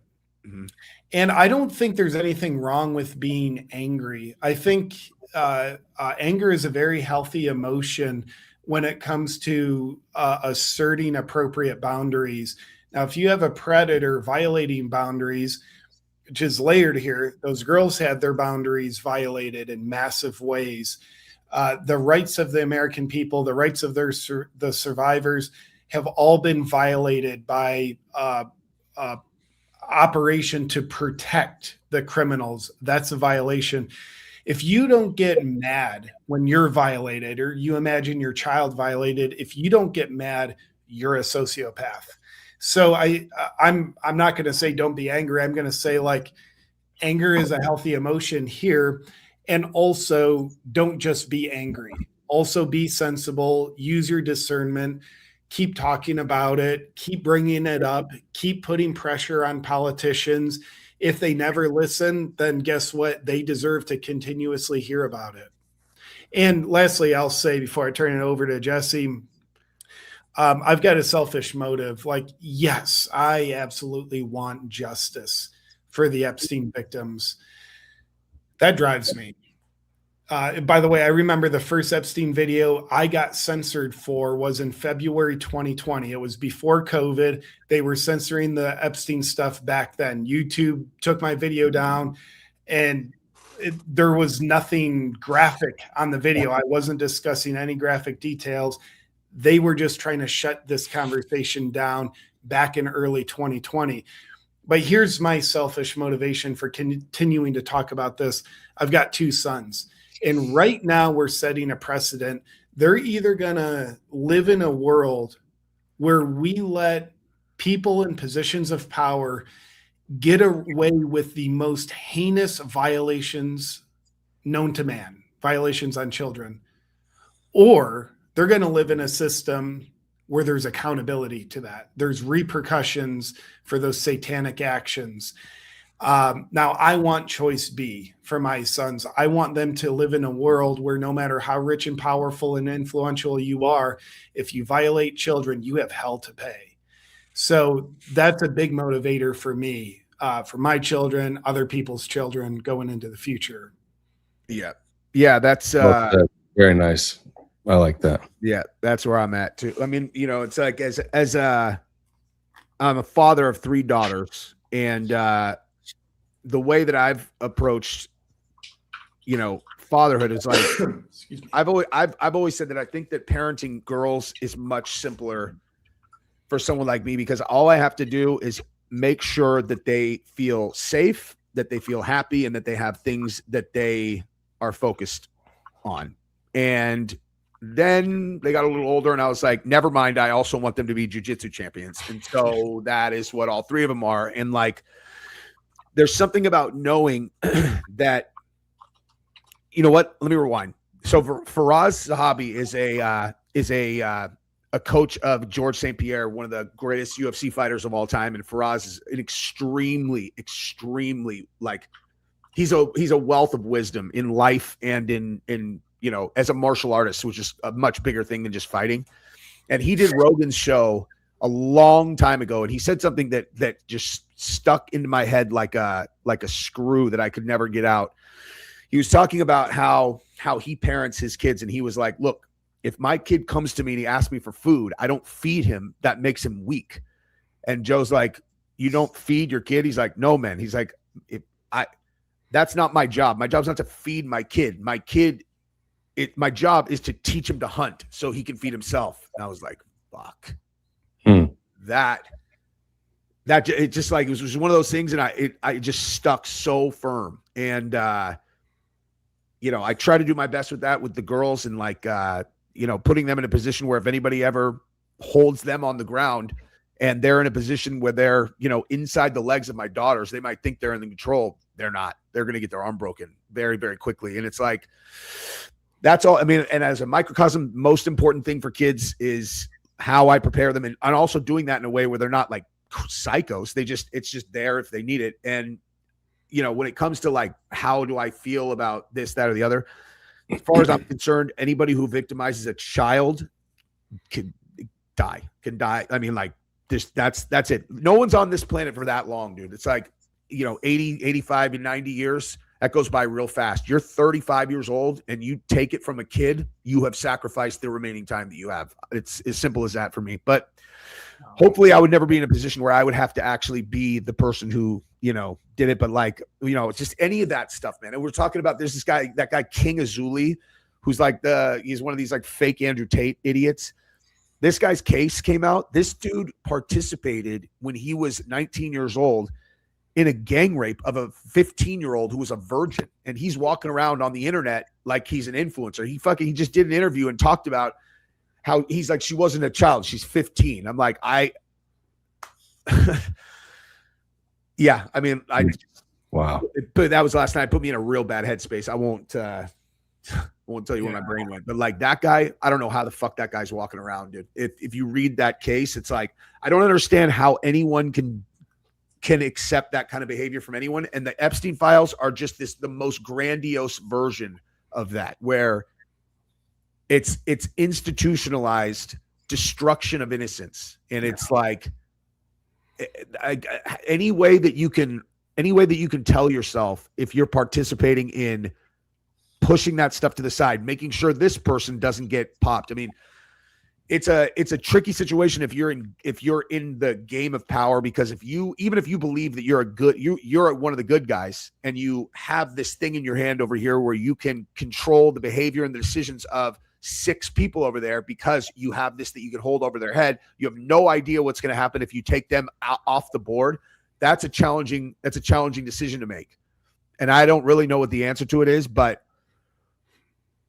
do you think I can't get my head around protecting anyone that I know participated in anything like that under any circumstances. I just can't get there, dude.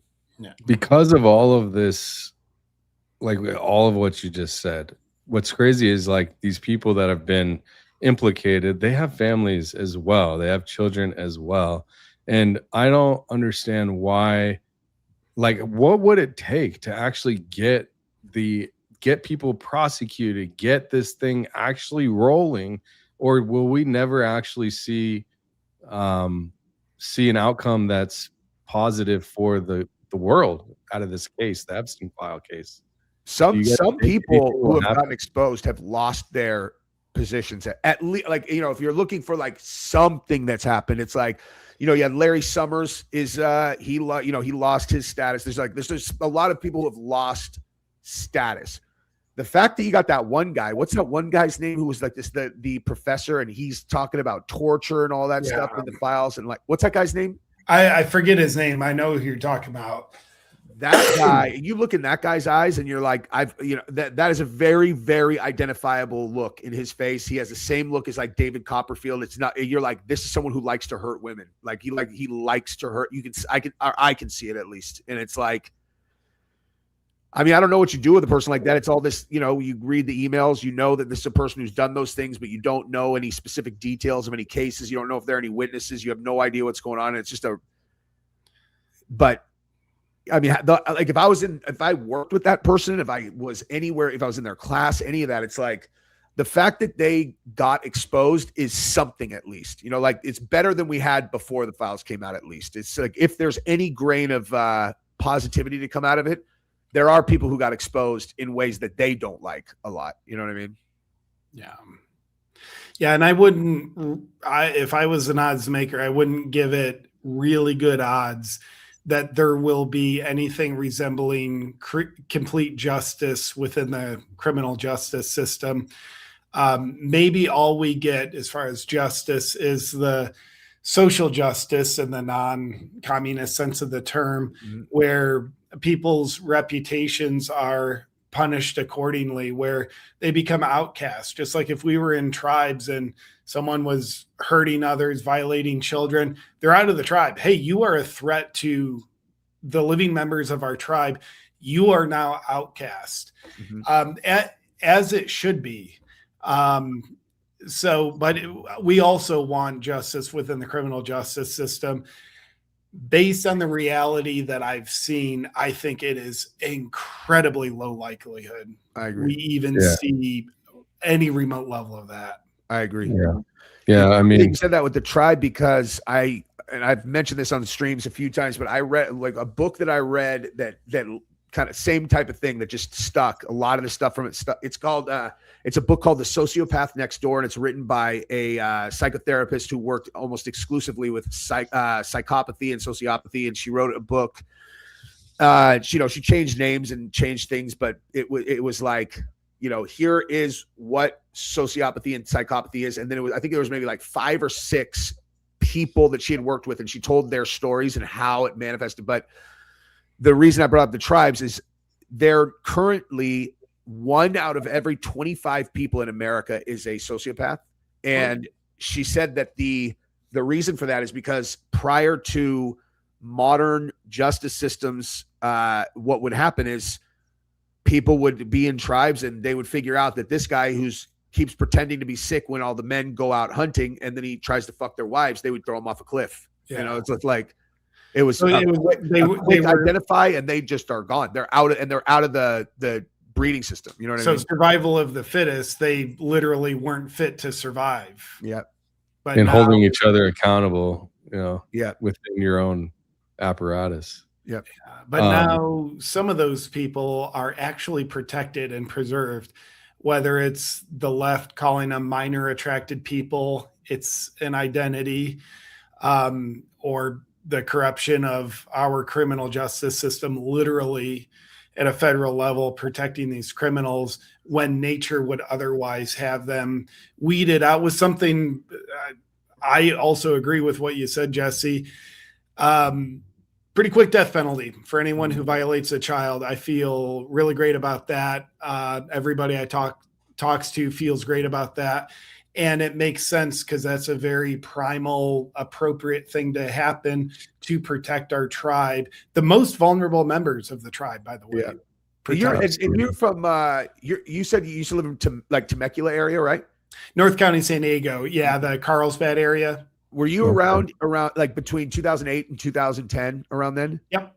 Do you remember there was a case somewhere in that time frame, because I was in San Diego also, and there was a guy who was in El Cajon who had gotten arrested, and he had videotaped himself taking it from a 3-year I think it was a 3-year-old. That's the case that I always remembered, where I was like, this motherfucker is going to get food and shelter. Like he videotaped himself. Like, it's like, that guy's got to go, man. Like, he's just got to go. Like, there's just. Yeah, I was actually in San Diego as well. So from 2005 to 2010, something like that, 2011, I lived in North County in Carmel Mountain, Rancho Bernardo area. I went to RB High School. Do you guys remember around that time when there was that surfer guy who punched a guy in La Jolla, and the dude fell, hit his head on the curb, and died? Then you remember that? Yeah, briefly, but yeah, what happened with that person? I'll tell you what happened with this person. Was I read that article and I was like, I'm never fighting anyone outside of a gym ever again, and I haven't, not once since then. I was like, fuck that, man. That guy. You never know. You saw Sneeko got attacked on the street. I did. People were saying it was a stunt or whatever, but like, I don't think so. I think that's just. I will say, Danks, I'm going to disagree. Any of those live streamers where it's just like they have all this slop on the internet, and they have these kind of things where so many people are paid to publish their clips. It's just really a weird thing. But you always see Clavicular or Sneeko or I Show Speed, like, whoa, they got in a fight. Shock factor. Yeah, I don't believe any of it is authentic. That's me personally. It's probably a good way. I think Clavicular faked the thing where he ran over the guy with the car. I think that was not real. Maybe. By the way, what an idiot, just to get off topic, Clavicular. He names himself off like one of the weakest, stupidest bones in the body. Like, clavicles are so easy to break. You have your sternoclavicular joint, a acromioclavicular joint. He's like, I know what a good name is. Clavicular. Clavicular is like, that's where. That's weird. I have no idea. Where would he come up with that? It's like clavicular. It's like, I don't think he comes up with anything good ever. So I think he came up with that in the same place he came up with smashing his face with a hammer to get better looking, or to do meth to suppress his appetite. That's wild. Yeah, I mean, that is wild. JP, have you ever met Andrew Tate? Have you ever met the Tate brothers before? I have not met them. I saw, the only reason I asked is I saw like Clavicular and Andrew Tate in some stream they were doing together, and Clavicular actually made it seem like when he was talking to Tate that he basically is saying to him that like the whole thing's an act. You know, he was like, he's like, I can't believe anyone was actually taking the things that I was saying seriously. I'm like, I'm just like, he made it. It's they're like sitting on a bus or something like that, and I was like, that's funny. I haven't met either of the Tates either, but I have been very close to them once, and those guys are fucking big, man. Those are big. I would imagine, and also I'll share an unpopular opinion just because it's what I really think. I would have no interest in meeting them. They say a lot of the right things, but when I look at their character and some of the other things they say, it's like I think those are really poor examples of men who are actively teaching other men how to be men. The way they talk about women, not to mention like them running their webcam business. And I know there's allegations against them for trafficking. Those could be fraudulent. That could be real. I don't know. But even putting that aside, like, I'm not going to jump on the bandwagon and be like, oh, they're popular and they like, you know, rebel against the system and have political points of view similar to mine. I'm like, honestly, they seem like degenerate humans treating women like crap. Sorry, that's just way outside of my values. Grifting, rug pulling, crypto, like, you know, pimp. Yeah, there's a clip. Crypto scams are fun too.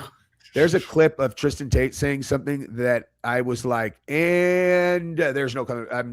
I want to. Oh yeah, I think it's the one we're talking about, the young girl, the 17-year-old, where he said, where he said that he's bragging about how the girl had a bunch of followers. He's like, she's 17. I was her first. He's like, I was her first, and he's like, it hurt her the whole time, but it felt good to me. So who gives a shit? And I was like, dead to me, like dead to me. There's nothing. You could offer me. There's nothing that could bring you back from that. Like we're never going to be cool. That saying that one time, that sentence, we're done.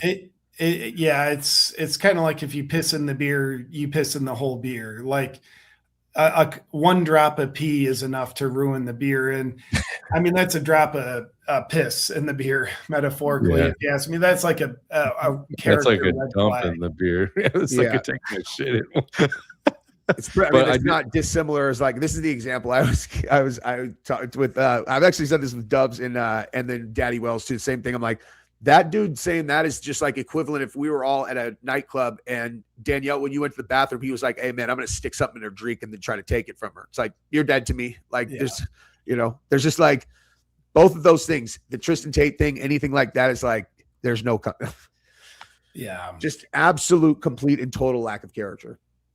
I do have another topic I want to go to, and then maybe we can go to some of the super chats after. But everything that we just talked about, the women, the survivors, the accountability, it all comes back to one principle. When something happens to a human being, the truth, I feel, as an American, is owed to us, but specifically the truth is owed to them as a human being that's maybe been killed. Not to the politicians, not to the media, but really to them. And, you know, that principle doesn't change based on whose side the victim might be on, right? So, which is kind of why I want to move into this conversation, because there's another family, you know, there's a wife, there's kids, parents who are in a situation where the standard of truth needs to be demanded just as much as the Epstein survivors. Now, I know there's a lot of controversy around this family, but I'm talking about Charlie Kirk and the Tyler Robinson case. And I want to have this conversation with both of you because we just talked about survivors. And with respects to Erica Kirk and her family, you know, we still want to see the receipts and not just, apply judgment to Tyler Robinson right away, right? Because even though Erica Kirk seemed to have done that, I'm not about it. But what's been documented recently, you know, the ATF non-conclusive with bullet fragments, with their own forensics, state's evidence. Meanwhile, the FBI is now running a second test on the bullet-led analysis, which is obviously not good to do this type of thing that's already been thrown out over like 2 decades ago, I think. You've got the Washington County Sheriff's surveillance video from Robinson not having this footage of him turning himself in. They're not wanting to show certain things, which I understand, holding the integrity of the court before and not letting out certain information. But you've seen the media just slander Tyler Robinson and absolutely crush him when it comes to him being the shooter. And they have overwhelming evidence, which nobody has seen. So whether or not people are aligned with Erica Kirk or not, obviously she has been acting strange. It's very clear, but that's for her to work out, right? But the family, Charlie Kirk's parents, her, if she doesn't know, what happened. Hopefully she doesn't. I don't know if she does. Hopefully she doesn't, God forbid. But the kids as well. Tyler Robinson's family also deserves due process. The American people deserve to know what actually happened that day at Utah Valley. All of those things are important. And how do we as a country hold space for what seems to be not a grieving widow, but we don't know what her thoughts are? There's so much propaganda and then information and lies, it seems, that Candace has caught people in. Candace Owens caught Erica Kirk and Cheap USA. What does it tell you that some of the biggest voices in the media space, the ones who should be asking these questions about Charlie's true demise and how it actually happened, how do we muster the fact that they've either gone silent, media doesn't cover it, or they're criticizing all the people actually asking questions that matter? No. Yeah, I mean, there's a lot of layers to that entire thing, and I'm gonna I'll just avoid going super deep down one side. Here's what I would say about this entire thing is there's something very, very fishy going on, and I could take a dozen different directions that I could qualify that statement, but just on its face, you have a murder weapon that supposedly the dogs couldn't find, like bomb dogs couldn't find a recently fired rifle. It's supposedly a caliber that anyone who has any experience with ballistics knows would have decapitated Charlie.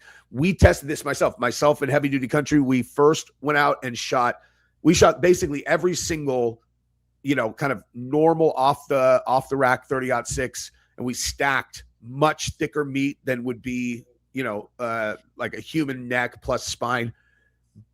Obliterated everything, not even remotely close. People's response was, oh, well, they're using they were frag or whatever you call it, like they break apart in the wall, and they're like, yeah, those are that's why. So I went online to try to find them, because first of all, like you have to have access to them. The only ones that existed to even purchase, I had to buy for $12 each, and they were from 1945. Okay, jeez. So we got those, brought them up to Dan's ranch, and as soon as we started shooting them, you could actually hear that the powder had degraded to where they were going probably 60% as fast as they originally were, and they're fragment rounds, and they still blew straight through anything that we shot them at. So right out of the gate, you're saying you have a verified, so how do you?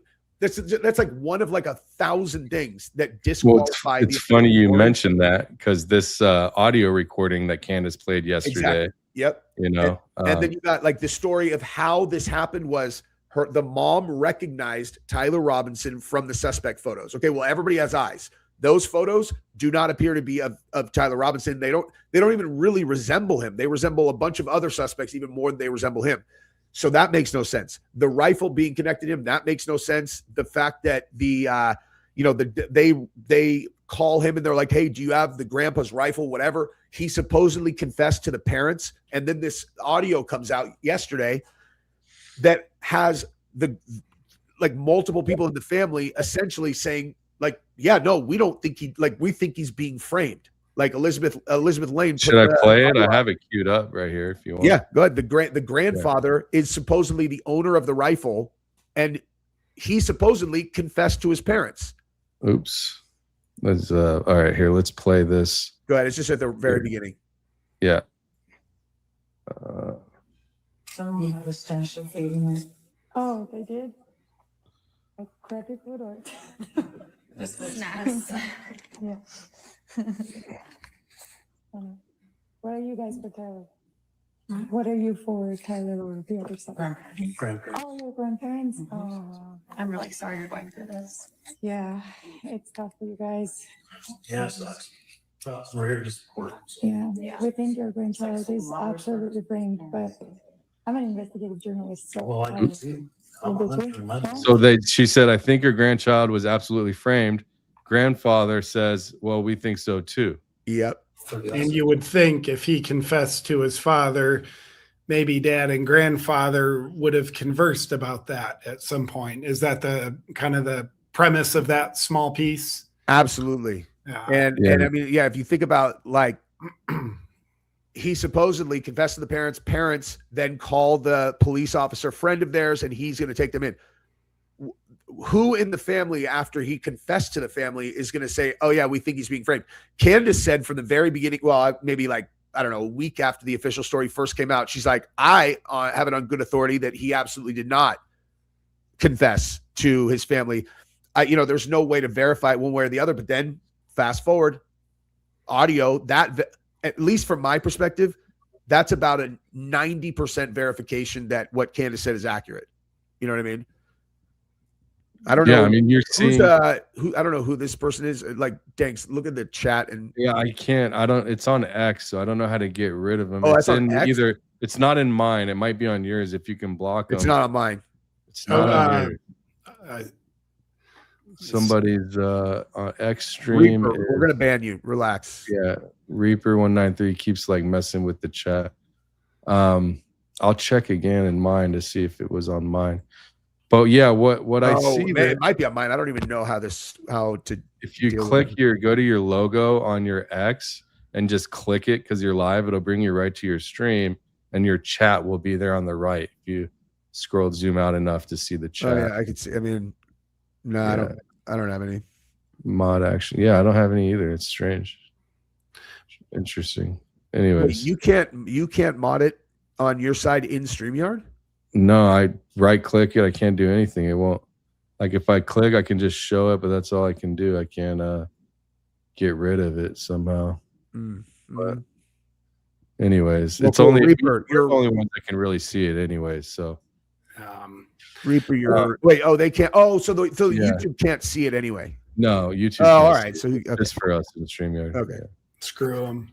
Anyhow, Jesse, I know you have on your channel, you've done a lot of deep dives into nitty gritty details and irregularities in the case. And man, there's just so much. And, I'd say like, if y'all haven't seen it, like check out Jesse's channel. There's a lot. And, a thing that really strikes me, do y'all by chance know of a guy named Chase Hughes? He's kind of a mind control expert. CIA guy. And yeah. By the way, Sean Ryan did an excellent interview with him. It's on Sean Ryan's channel, Chase Hughes. Yep. A couple of weeks ago, I had a chance to meet with Chase Hughes. Fascinating guy, very knowledgeable. And what he talks about is so much, but one of the things is psyops.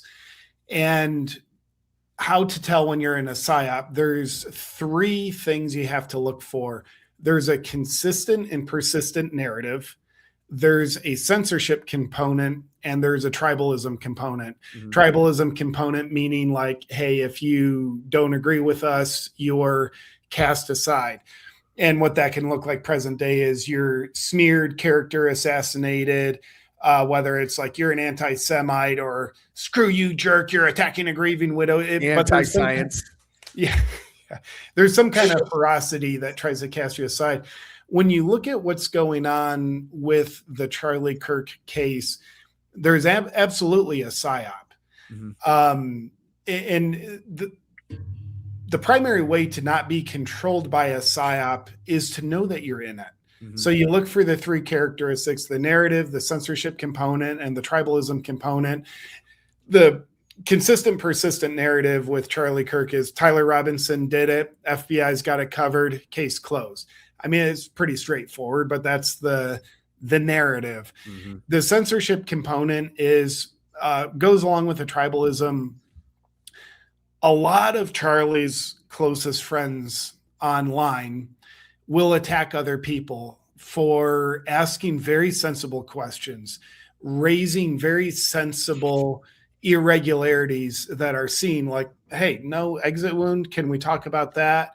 Can we talk about how Charlie was, Max Blumenthal put out an excellent article shortly after Charlie's death where he talked to Charlie's friend who said Charlie said, "I'm afraid Israel's going to kill me."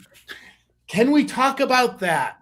Can we talk about how he had a phone call with Netanyahu? He refused $150 million to spew pro-Israel propaganda. Can we talk about how Turning Point USA Zionist donors were abandoning the cause and or putting pressure or even bullying Charlie to lay down, be pro-Israel? You're trying to back up, be pro-Israel, get rid of Tucker, get rid of Candace off all your stages. Speeches, they attempt to shut speech down when it comes to talking about those things. So, and you're also smeared. So there's the tribalism component. You're labeled something nasty. You're irredeemable. So the fact that there's objectively a psyop going on in the Charlie Kirk case makes me think the official narrative is not the reality of it. Not to mention, I'll just throw this tidbit in there because I think it's pretty meaningful. Joe Kent came out and said, yeah, at the National Counterterrorism Center, we had cause to investigate foreign involvement in his assassination, and the FBI shut us down. Cash specifically. Yeah, Cash shut it down, which, by the way, that's more censorship. Yeah. Massive censorship. Yeah. That's more meaningful censorship than censoring people online with insults or even, taking a video down. So there is 100% a psyop going on. And then, of course, when you get into hardcore details, like Jesse, you've been doing videos on, Candace is doing videos on, unquestionably something's going on. And Danks, I love how you frame this. To honor a person, you have to pursue truth in the name of that. And if it's even protecting the truth against Charlie's closest friends, so be it. Or potentially his wife, so be it, because the truth matters more, because Charlie matters more. And I also think it's just really a nasty look, raises suspicion when Charlie's closest friends, who were putting pressure on him, some say bullying, to be more pro-Israel, they're the ones online with the loudest voices, tearing people down for raising these questions. They're the ones cheering for Charlie's legacy and cheering for the Iran war, which Charlie could not have been more against. Something perverted is going on. I don't know whether he was with Israel and all of that. That doesn't. He was against the war in general. He was right? with America. He was with at America. the end of the day. Yeah, Charlie, there was no question about that. I have an immense amount of respect for Charlie, and I've always said throughout any of this, like I would always want to be doing right by him, and specifically because of the sequence of events that led him to be in a situation where, regardless of who did it, the suspicion that people in those positions would have done it. Because at the end of the day, as it relates to Charlie himself as a person, whether or not they actually did it, the reason that they had the motive is because Charlie refused to kneel or take back steps when it came to his principles, even in the face of unfathomable pressure, given the fact that he had built this gigantic organization. He took their money, like not knowingly, the way that I would, like, if Trump took their money recently going into this presidency, actually, that's not a good example. When Charlie's building his organization and he's taking money from donors who are very pro that group, especially with Charlie being a large Christian, like influencer is the wrong word, but Christianity is a big part of his life. Yeah, there are a lot of people who are very deeply tied into the pro-Israel movement who are also there, and so I don't fault him at all for raising money from these. These are the political actors, man. They're all over the place. And once you take somebody's money, man, they have a really, really they have the expectation that you wouldn't betray their principles. And in a situation where their principles have now crossed on top of Charlie's, and the thing that he was so dedicated to genuinely was the United States. And now what you guys are supporting is that's stepping on my main principle. And he didn't let that dissuade what he said, what he did. And there are very few people who have demonstrated that kind of courage that he did. You know what I mean? And so it's like, that's why I was very, very hesitant to even say anything about Erica for a very long time. I wouldn't even look at her, just because it's like, it's the wife and mother of his kids, man. I'm like, it's so that's why, and the other thing too, I just have a really hard time like getting to a place where I can live in a world where a group that tight would conspire to murder a guy that they love. Because I watched the night that Trump won, and you watch all of them, the dynamic of them together. I'm like, they love this guy, man. JP, have you seen Jesse's theory on what he believes happened to Charlie Kirk? I've done a couple. No. Like I did an entire series entertaining the idea that what's actually going on is TPUSA and all those guys, they did do it, but it's actually Charlie faking his death. When you actually look at the body of all the stuff I put together, it sounds insane, I'm sure. Actually, I know it does. But when you actually watch it sequentially, the way I've structured it, it's overwhelming that is a very, very real possibility. But at the same time, the thing that I put out today is about the possibility that Lance framed Tyler, because that's exactly where I was all along until I went the other way. And both things might be true. That's why when people started attacking Candace when she did the Mitch Snow thing, I was really nervous about putting this video out that I did then, but I kind of went on the offensive. I'm like, why is anybody attacking Candace? Why is anybody attacking anyone who's doing genuine, honest work to try to figure out what happened here? Because who cares if people are wrong? Like, it's an open source investigation, the first of its kind. And that video that I was so scared of, Jimmy Dore put it on, a bunch of huge people put that on their channels, and it ended up being like a huge benefit to the brand. But it's like, I don't have any problem with anybody floating any theories based on any amount of real evidence if their intentions are genuine. And I'm not going to fight with people if they think that something else happened, unless they're coming from a place of bad intentions. You know what I mean? Yeah. So I've entertained all of those things. And, I think someone who models the Erica Kirk position pretty well is RFK Jr. His family members, his dad and his uncle were killed by lone gunmen. Yeah.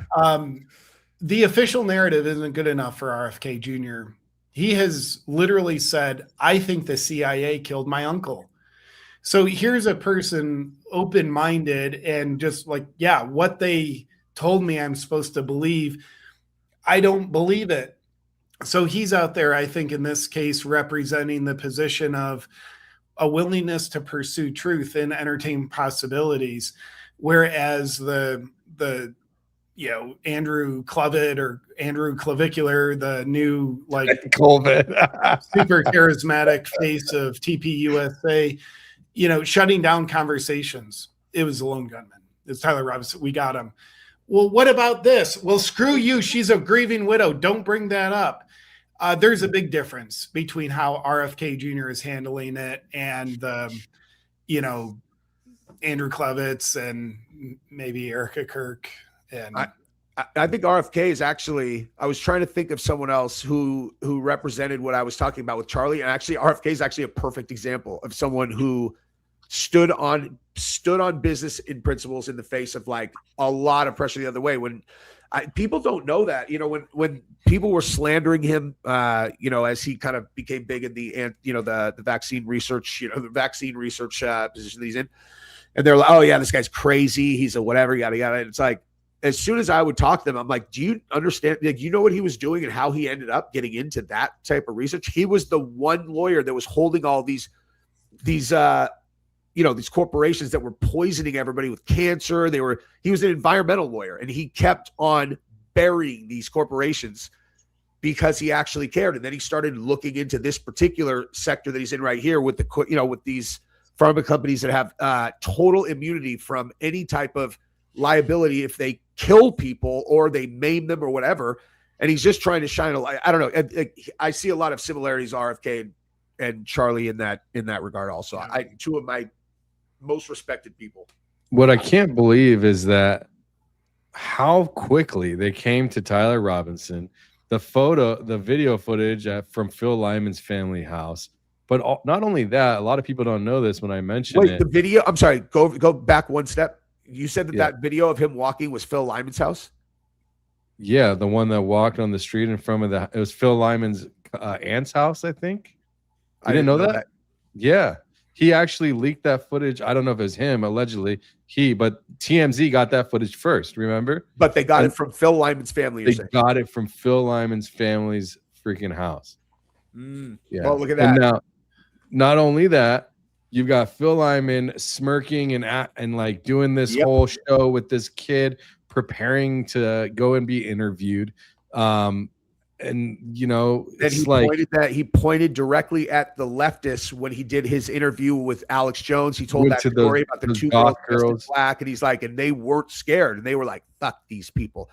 And also, all the people walking, like, if a 30-06 gets fired in that area, everyone's running. Like, everybody's running. The whole campus is going to go on lockdown. You're going to have sirens. You're going to have either sirens or alarms or notifications. The first notification to go out via text was like 88 minutes after the actual shot was taken, and it went out with a placeholder for the location. Insert location. This is where the shooter is. Be careful. Run, fight, hide.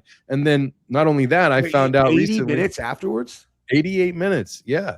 And also, not just that, I found out recently, I went through the Chief Long's GRAMA subpoena documents. It's 112 pages of Chief Long, the UVU police chief's correspondence. And it says that first thing is at 2:35 p.m.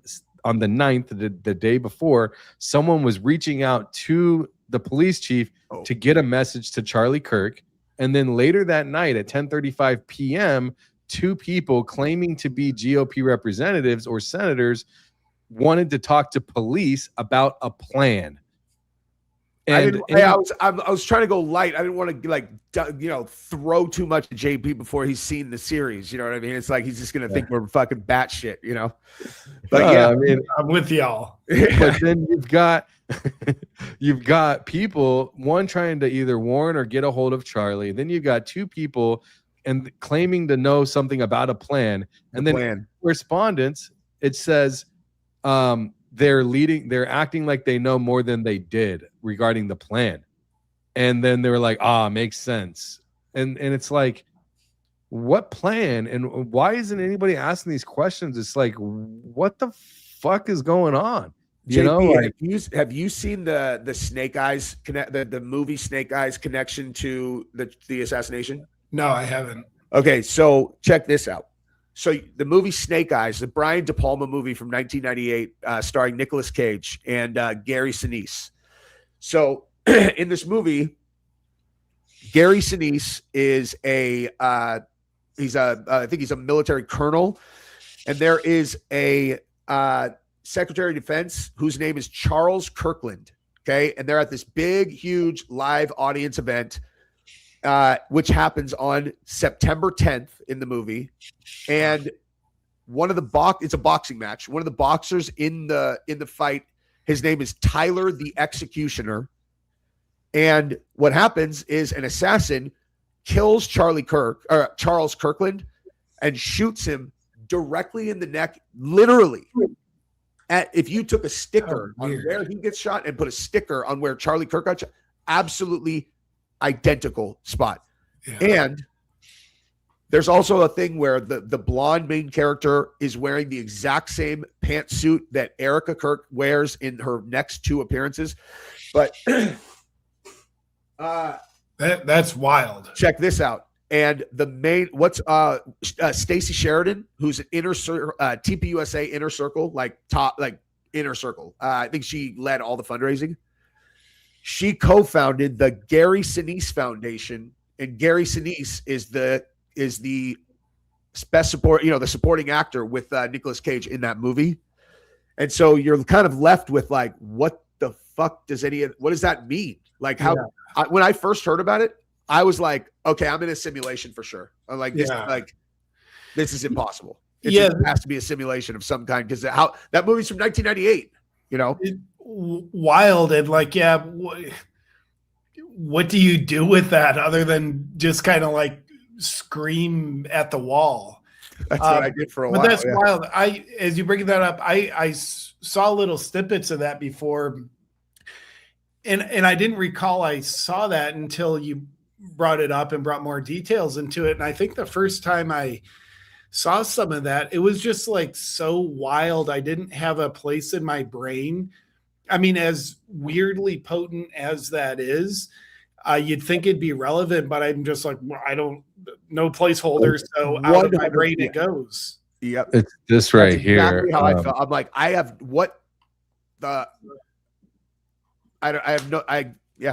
Maybe it is. Maybe we are in a simulation. Like, I don't know. Well, I have another theory now, but yeah, I'm gonna play this and see if for anyone who hasn't Reason seen number I haven't seen this one yet.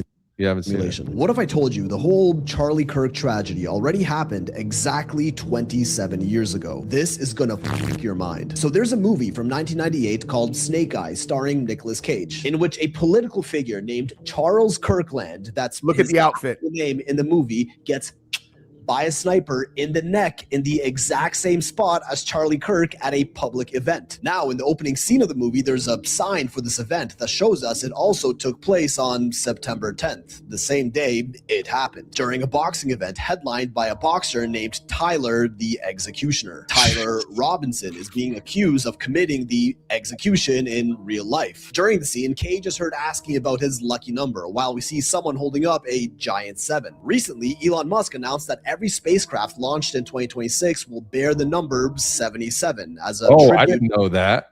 Wait, I didn't know that either.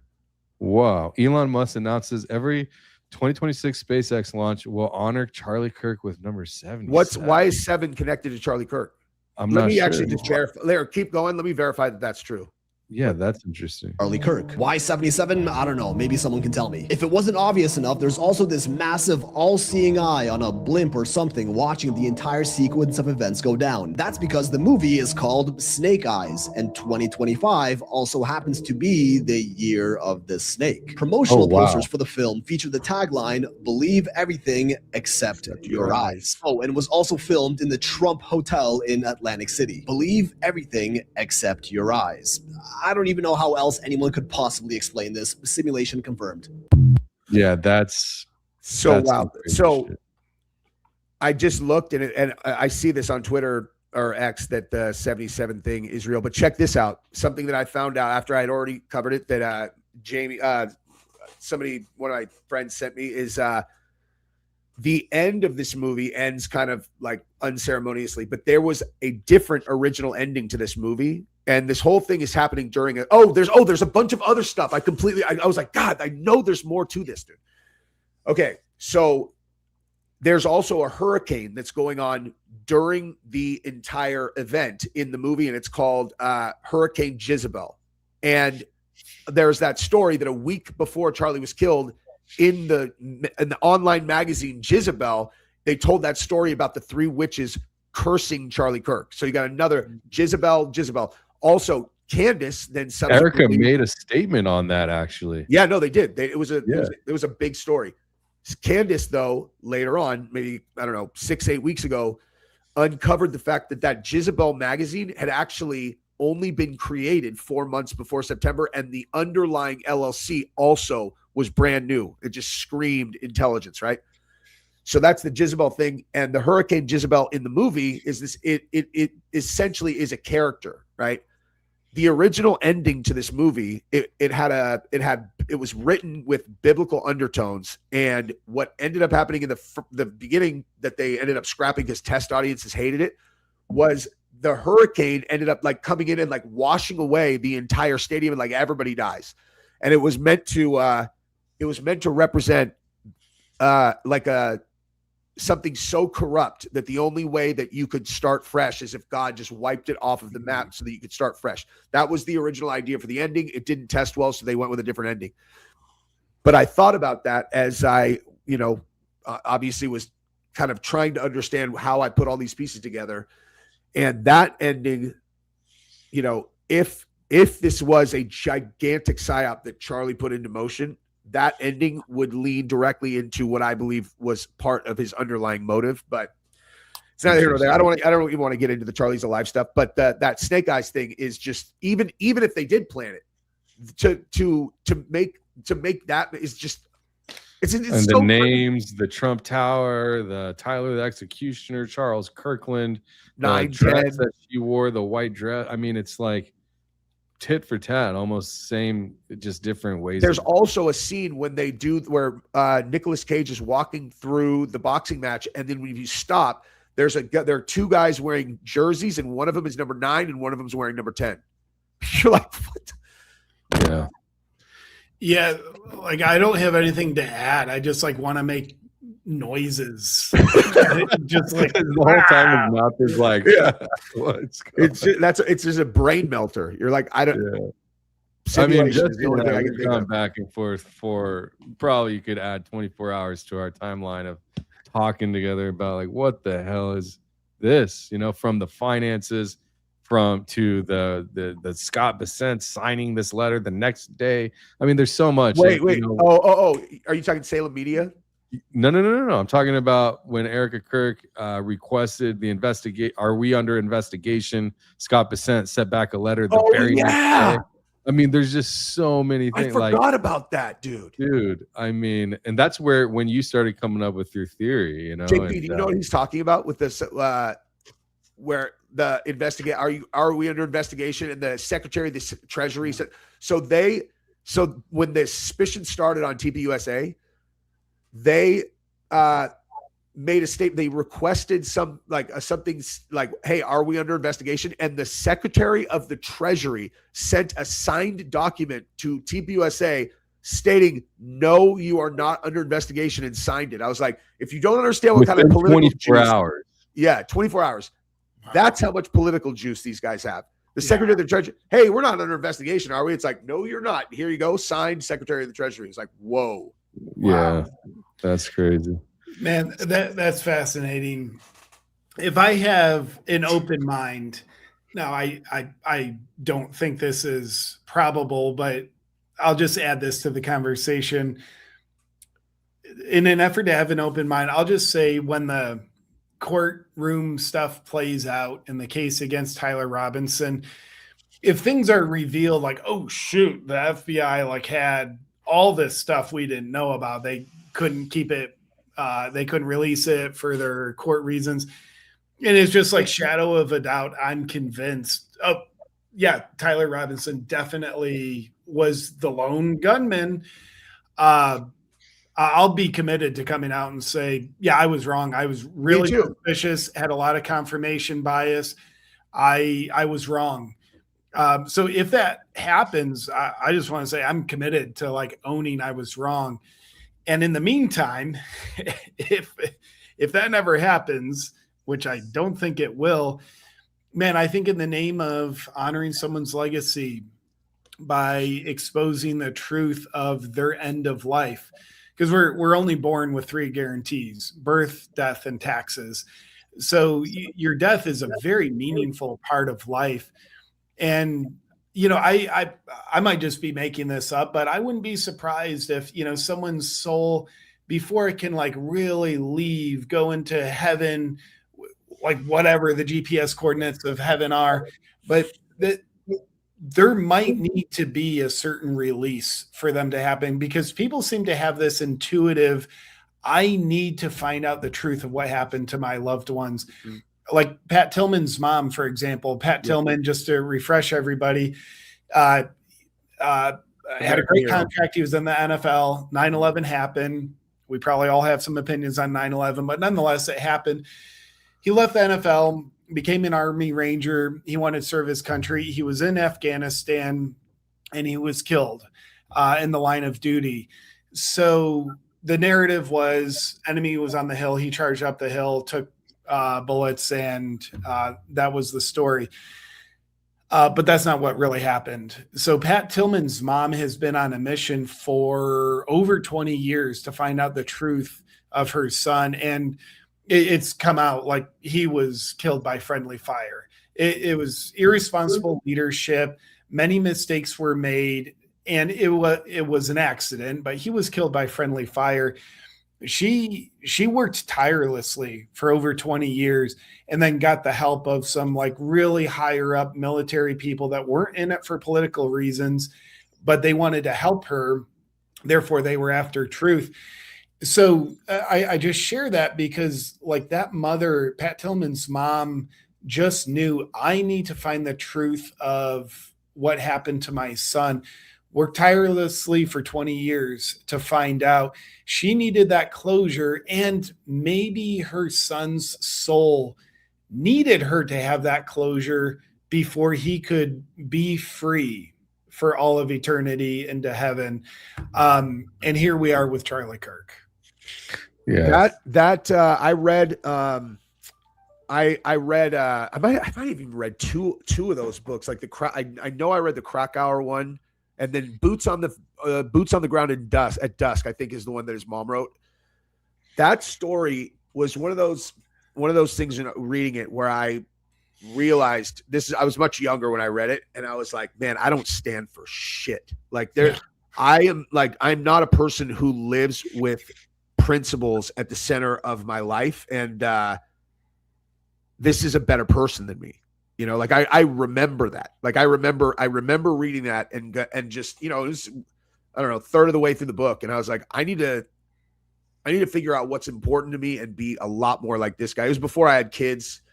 You know, when you have kids, that helps center, especially like I think like a man, it helps, especially like people like us, it'll center you and make your life mean a lot more to you than it did before. But man, that guy, I mean, Tillman, it just for people watching, you might have a tough time with his lack of faith in I don't know, in the church and afterlife, but just in terms of what he was doing with himself while he was here, it's a lot of respect to him and his mom. And his mom's you know, I mean, that she's probably why he was the way that he was, if that's who raised him. You know what I mean? Yeah. I'm gonna I've kept you guys a long time. Want to power through these super chats and wrap it up here. Maybe there's some good questions or insights, and to honor some of the people here giving tips for everybody on all three of our accounts. Let's go ahead and run through these, and then we'll wrap it up. Nurse Kate, hey guys, I love all the gingers. Hey, not Benny. Benny Johnson's wife. What's up, Nurse Kate? Okay. Thank you very much. Hey, you know, I like my silver fox. You know, I roll with it. I've had it since I was 21. That was from Valhalla. Thanks, Valhalla. Oh man, we're way behind on the chats. Yeah, that was yeah. texting with him. I'm gonna try to run through these. EDC, do any of you watch Adam Green? No More News. I haven't heard of it. Nope. YouTube algorithm from Christopher Gracie, $5. YouTube algorithm can't handle that I'm an anti-Izzy first, but not a raging leftist. Interesting. Yeah, all right. Very confusing to the YouTube algorithm. Yeah, absolutely, for sure. This one's Jeffrey Knox, Canada, $5. JP, big fan from Canada. You are awesome. Jeffrey, thank you, brother. Thanks for the super. Christy, what's up? I'm here because of Jesse, so thanks. Can't we use alternate sources for energy like trash and plastics? My religious leader is Jesus, and we killed him. Christy, thank you very much, and hopefully you got a good look at both of these guys because you'll love their stuff too. They are not going to come out with energy sources that we can use trash to. I mean, like they're going to do a lot to protect this, you know, this paradigm, because that's where all of their power comes from. The wealth and power and all that, unfortunately. Yeah, but I wish, you know. Thanks for donating on behalf of the mods, Christy. Got some members. Lori, thank you. Thank you for the gift memberships. Say thank you to Anna. Thank you very much. Lori says, keep speaking the truth. Excellent job, guys. That's what we're here for. Absolutely. Real tea with Krista Marie. $5, Alexa, but he's a nice, good guy. Sure, real stand-up guy. Wink, wink. Real stand-up guy. What do you? Real tea with Krista Marie. That sounds like that's a channel. Let me. Yeah, I'm not sure what. I think she's referencing Alexa Cash Patel. No, I know, but her name is the Real Tea with Krista Marie. I'm seeing if that's a YouTube channel. You know what I mean? Sounds like it. Yeah. JP calls her Alexis. I've heard of a couple. Oh, I called her Alexa. No, JP did. My bad. What's her actual stupid name? Real Alexis. IT Alexis. With Cash. Real tea. Reality with Krista Marie. I was right. Clever. I was right. She got 31,000 subscribers. I feel pretty good about that call right there, dude. Big ups. Hey, you can tell, huh? I like that, bro. Jesse's one of the smartest guys, man. Jesse, you're really walking out on a limb. Like, that's literally her username on YouTube. I know. You're like, I bet she has a channel. I bet you have Real Tea with Krista Marie. It's like, that's clever if she doesn't have a channel. I mean, I think everybody has to have a channel in order to put Jesse, this. that'd be like looking at someone's Twitter handle and be like, I bet they have Twitter. Yeah. Dude, you are an investigator of all investigators, brother. Dude, I should stop talking and just stick to like doing just stone research with those skills. That's a good one. No, she's got 30,000 followers. A little different than just being a fan. You know, it's cool. Hey, thanks for joining us. Reality. Broken Simulation. 29 months. Is that you, Jesse? Jeez, wait, bro. What? Oh, yeah. Member for 29 months. That's loyalty, bro. Yeah. 3 of my favorite American First commentators. Not too many of you guys left that actually have principles that are set in stone. Thanks for not selling out. Yeah, you could say that again. Gotta stand for something. Appreciate you. Yeah, gotta stand for something. Jamie Severe. Hey, Jesse. What's You're up, Jamie? amazing. And because of you, and finally feels like media isn't just propaganda. Keep doing what you're doing. Also, like your cut, G. Thank you. I was just texting with you. Make it about Jesus. Jesus is king. Christ is king. It's Jesus is the Lord and Savior. You know, I just think that we just should be good to people and follow a godly lifestyle and try to help other people. You know, and if anybody tells you that like it's because of Christianity that you should green light murdering a bunch of people, I feel like they are misunderstanding what that is supposed to be. There's a little bit of propaganda there, I would say, from the Schofield Bible and all that. All right, so how about we all just love God and not fight over profits? I like it. Thank you. It helps to study and review logical fallacies. So I was just talking about that with someone recently. Is that I feel like that this is in my I've been having this conversation in email with this person, I think. What are logical fallacies? Let's see.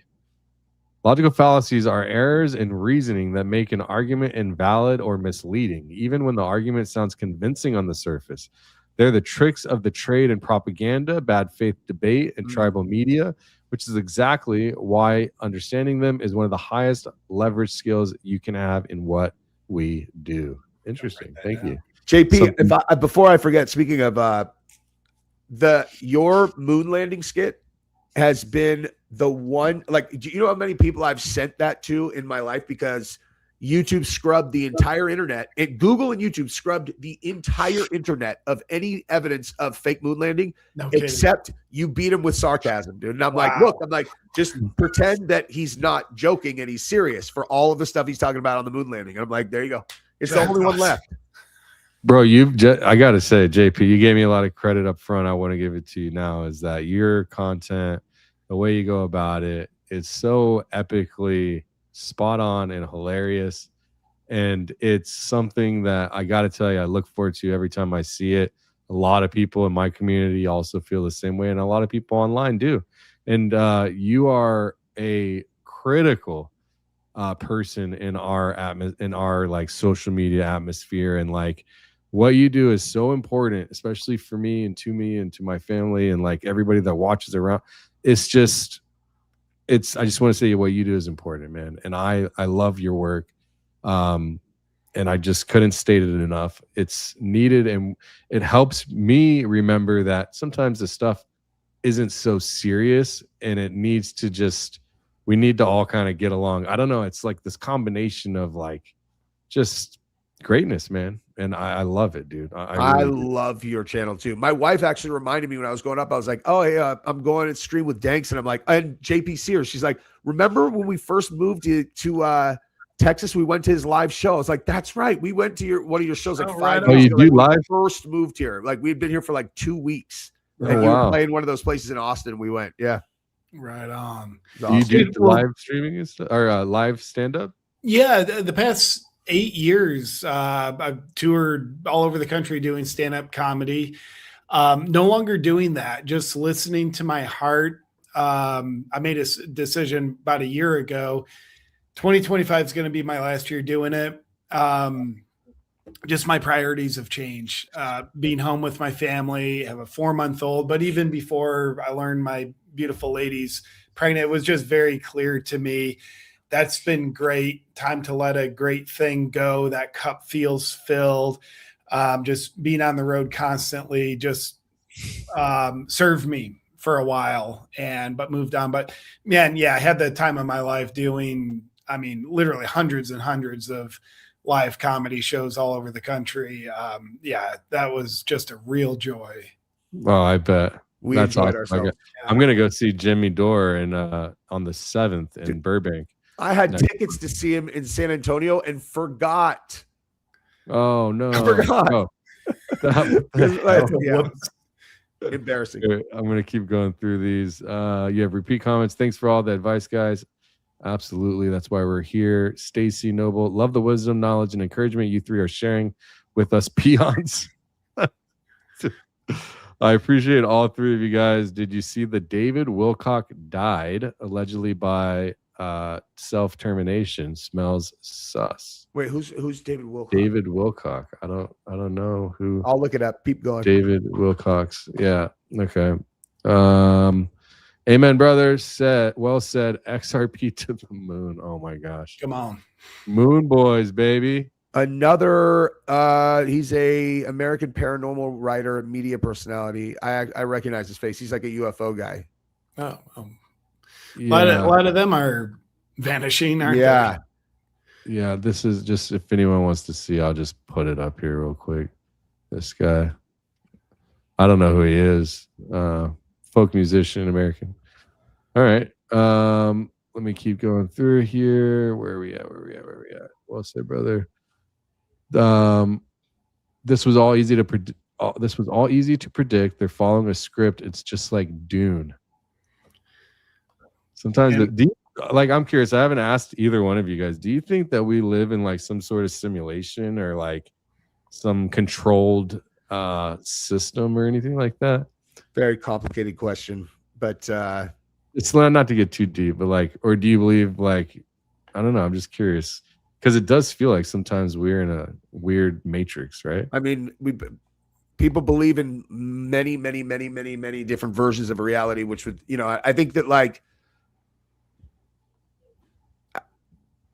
I think if we understood the true nature of our reality, I think it's so far beyond what we can understand as humans. But I mean, the only way to answer that is yes, but there's a lot more to it than just like, it's not like, I don't think I'm just in like some, like a VR headset or something like that. You know what I mean? Right. Yeah, I have no certainty. It's something I've become open like that might be, but I really don't know. And I also don't want it to be true. It just seems like life would have more meaning if it's not true, but maybe that's not even true. So interesting. I don't know. I like think what we do matters a lot. Yeah. Like what we do really matters. Yeah. I have a relationship. Whatever's going on up there has made itself very, very, very clear that it is there and will interact with me when it's necessary. Yeah. Oh yeah. I've had some incredible experience. I should not be alive. For many of you, people don't know. I mean, I was a heroin addict. I was homeless on the street. I had overdosed multiple times. I'd been in and out of jail for the first 20 years of my life, like up until almost 30, you know, and it's just, I am super blessed with the family and the businesses that I have now and the friends that I have and the community. I'm just super blessed. Yeah. I mean, we have an amazing life. We easily see they erase history of atrocity. Thank you, Jesse. Great guest, Jesse. Thank you very much. What's up, Jesse? What's Bro, up, you driving big fans faster? over here, bro. What's up, dude? I'm driving faster. Became a YouTube member. What the fuck? Nice name. Shay Watson. If only they would put some of the energy of the files that have access to my kids and getting away with it. There's a lot more of them than there are e-pervs. Yeah. I want justice for my family. Hey. One thing that I just want to say on this, because we were talking about the sociopaths and like the tribal stuff, is that I meant to say this is the current state of the world. Being a psychopath is actually very beneficial in certain types of jobs. And they happen to be the kinds of jobs that will catapult you to the top of society now. If you're in investment banking, if you're in government and you have no ethics whatsoever. And I think that's why so many of them end up in those situations, you know, with each other. And they're like, hey, you want to go eat a baby? Let's go eat a fucking baby. Jesus Christ. God. Capitalistic mindset. Hey, if you want to be rich, become a sociopath. You'll be rich. No, don't. Nice messaging, Jesse. Thanks again. No, I'm just kidding. I'm Yeah. fucking messing with you, bro. Christy, thank you. Zawakian, may his grace surround and abound with each of you. Godspeed. Thank you, bro. Thank you, sir. Or broette. Coincidentally, Candace is continuously correct. Bro, me and Jesse have talked a lot about Candace, and like, I think it comes down to the fact that she's also just very, and Jesse told me, he's like, bro, she's just very convincing. Like, she could be wrong and still convince everyone that she's right. She is fearsome, man. She is. I always call her. She's a dragon, man. You don't want to be on the wrong side of that fucking dragon ever. No, I don't think you would be. Yeah. Absolutely not. I will stay far away from that. Speaking of pedos, former instructor at Florida Tech arrested for child videos with infants on their phone. How do people get this sick? Yeah, there's a stat. It's a pretty widely accepted statistic that with the abusers that you speak of, 95% of them were abused as children. And that's how they become that. Psychologically, they fuse with the perpetrator. That kind of creates a part of their mind. And of course, they fuse with themselves as the victim. So apparently 95% of perpetrators were once victims. And you don't want to weaponize compassion and be like, well, I understand, that's okay. It's like, well, they're infected, and there's a lot of people shame that victims happened that to don't them, do that. and there is no excuse for them becoming a perpetrator. Even though we understand kind of how it happens, there is just no room in society for that. I totally agree with that. My brother's wife works very closely with victims. Like she's the medical side of the criminal cases. She works with the DA, and like she works at, and she says that a lot. I'm like, do you ever struggle with like having compassion for the people who perpetrate when you know that like that you're and she does actually. She says she has a hard time with that sometimes, but she gets the job done. She's like an actual. I have a ton of respect for her. It's a fucking tough job what she does, and she just puts her head down and does it to get justice for these kids, you know? Yeah. Thanks for the super chat, Stacy, Scotty Ellison. Yo, Jesse. What's up, video dog? you posted earlier with Mr. Twig and Barry. Kyle. Wearing the backpack from the photos of him going to the rooftop in cell phone video. Wait, okay, so Lance Twigs, the video you posted with Mr. Is wearing the backpack from the photos of him going to the rooftop in a cell phone. No shit. My man, dude. I will go look at that. Jesse's on it. The MSJ podcast. Candace Owens dropping Maj receipts today. Revealed by Nice that the back shot of Charlie was altered. Love you all. I too left Cali because of Vax. Produced 2 films with Andy Wakefield. Worked with RFK Jr. Oh my God, my wife, Dr. Wakefield is he's a hero around here in my household. Wow. Thanks for the super chat. Hey y'all from East Tennessee. Watch all of you. CO, Baron Coleman, but JP, you are the GOAT. Agree. All my I will not comply merch. Stay strong, leaders. We need you. Hey. That's amazing. Thank you for the compliment. That's a promotion. That is Great. I'll take it. I like it. Please weigh in. Project Constitution 419 live shows Charlie's stomach / chest 2x2 inch square bruise, burns, lots of blood, shape charge, and road mic. Live shows Charlie's stomach / chest. They did a show yesterday, the day before, and it was live and shows this information. I'll make a note. Yeah, I've seen stuff. The bruising or the mark or the burn on Charlie's chest that correlates with the exploding mic theory, which then correlates to the company that makes those, them having, a sale on record, and then that company literally burning down and exploding after Charlie's death. But yeah, that's interesting too. What happened with that situation is Baron Coleman went out and they ended up investigating, finding information that there has been a purchase for $400,000 or so at that Tennessee location of manufacturing small weapons. And that place, 2 weeks after he aired that episode, he even got it down to where I think it was allegedly Bush Hibbs took a private flight or a domestic flight to that city and like super detailed. And then 2 weeks later, that place goes up in smoke. So a lot of coincidences in the case. I'm looking at Project Constitution's X now, and he's got this.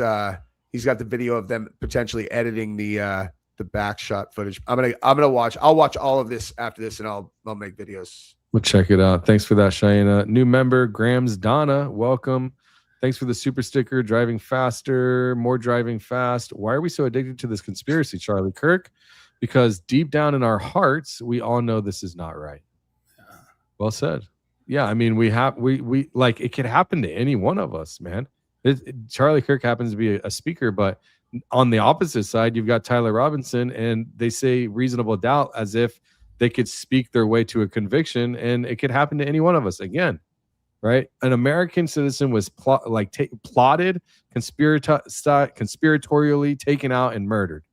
And now it looks like we have no true information at all from the very beginning, from the rooftop and the screwdriver to the courthouse and the lawyers that are in on federal paperwork. It's like everything has been manufactured, it feels to me, so of course, and then everything in between. You've got not one shedded authentic tear, in my opinion, from anybody close to Charlie. Not your opinion, just no authentic tears. But at least in public, they're on camera a lot. None. Yeah, I mean, you've got Erica Kirk showing up on video 6 days later, like laughing about a puppy on a screen when she's talking about funding for the memorial of her husband.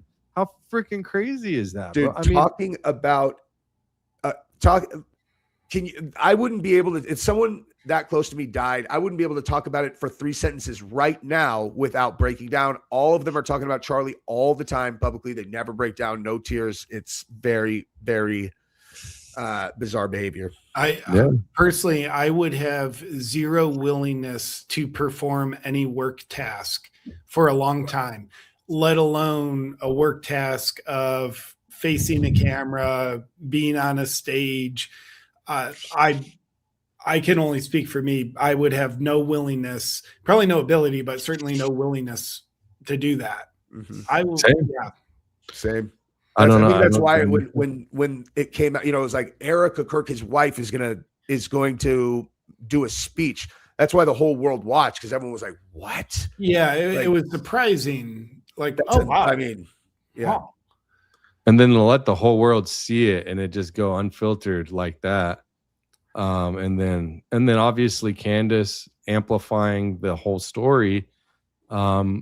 That she's not going to let up. I don't, she said, No. she literally said she's not until they find the truth. I'm not stopping. That's what she said. So That's one of the attacks on Candace that really pisses me off, when they're like, and she immediately was attacking Erica. I'm like, no, that's not true. Like, Right. after the memorial, Candace, I remember this distinctly, because she referenced herself as a dragon. And I was like, she's like, because I was over there like a dragon just waiting for Erica to let loose, and I was going to swoop down and just burn everybody down. And I was like, all right, because like she wanted to do right by Charlie. That's not where this thing started. You know, they kept lying to her. That's why. Yep, absolutely. Snake Eyes Wide Shut. Thanks for the $2 Mountain Stars again. Good to see you. Snake Eyes Wide Shut. Yeah. Ethan, Tyler caused a distraction in the movie too. Oh, I didn't know that. What's up, Ethan? Yeah, he did. He got fake knocked out.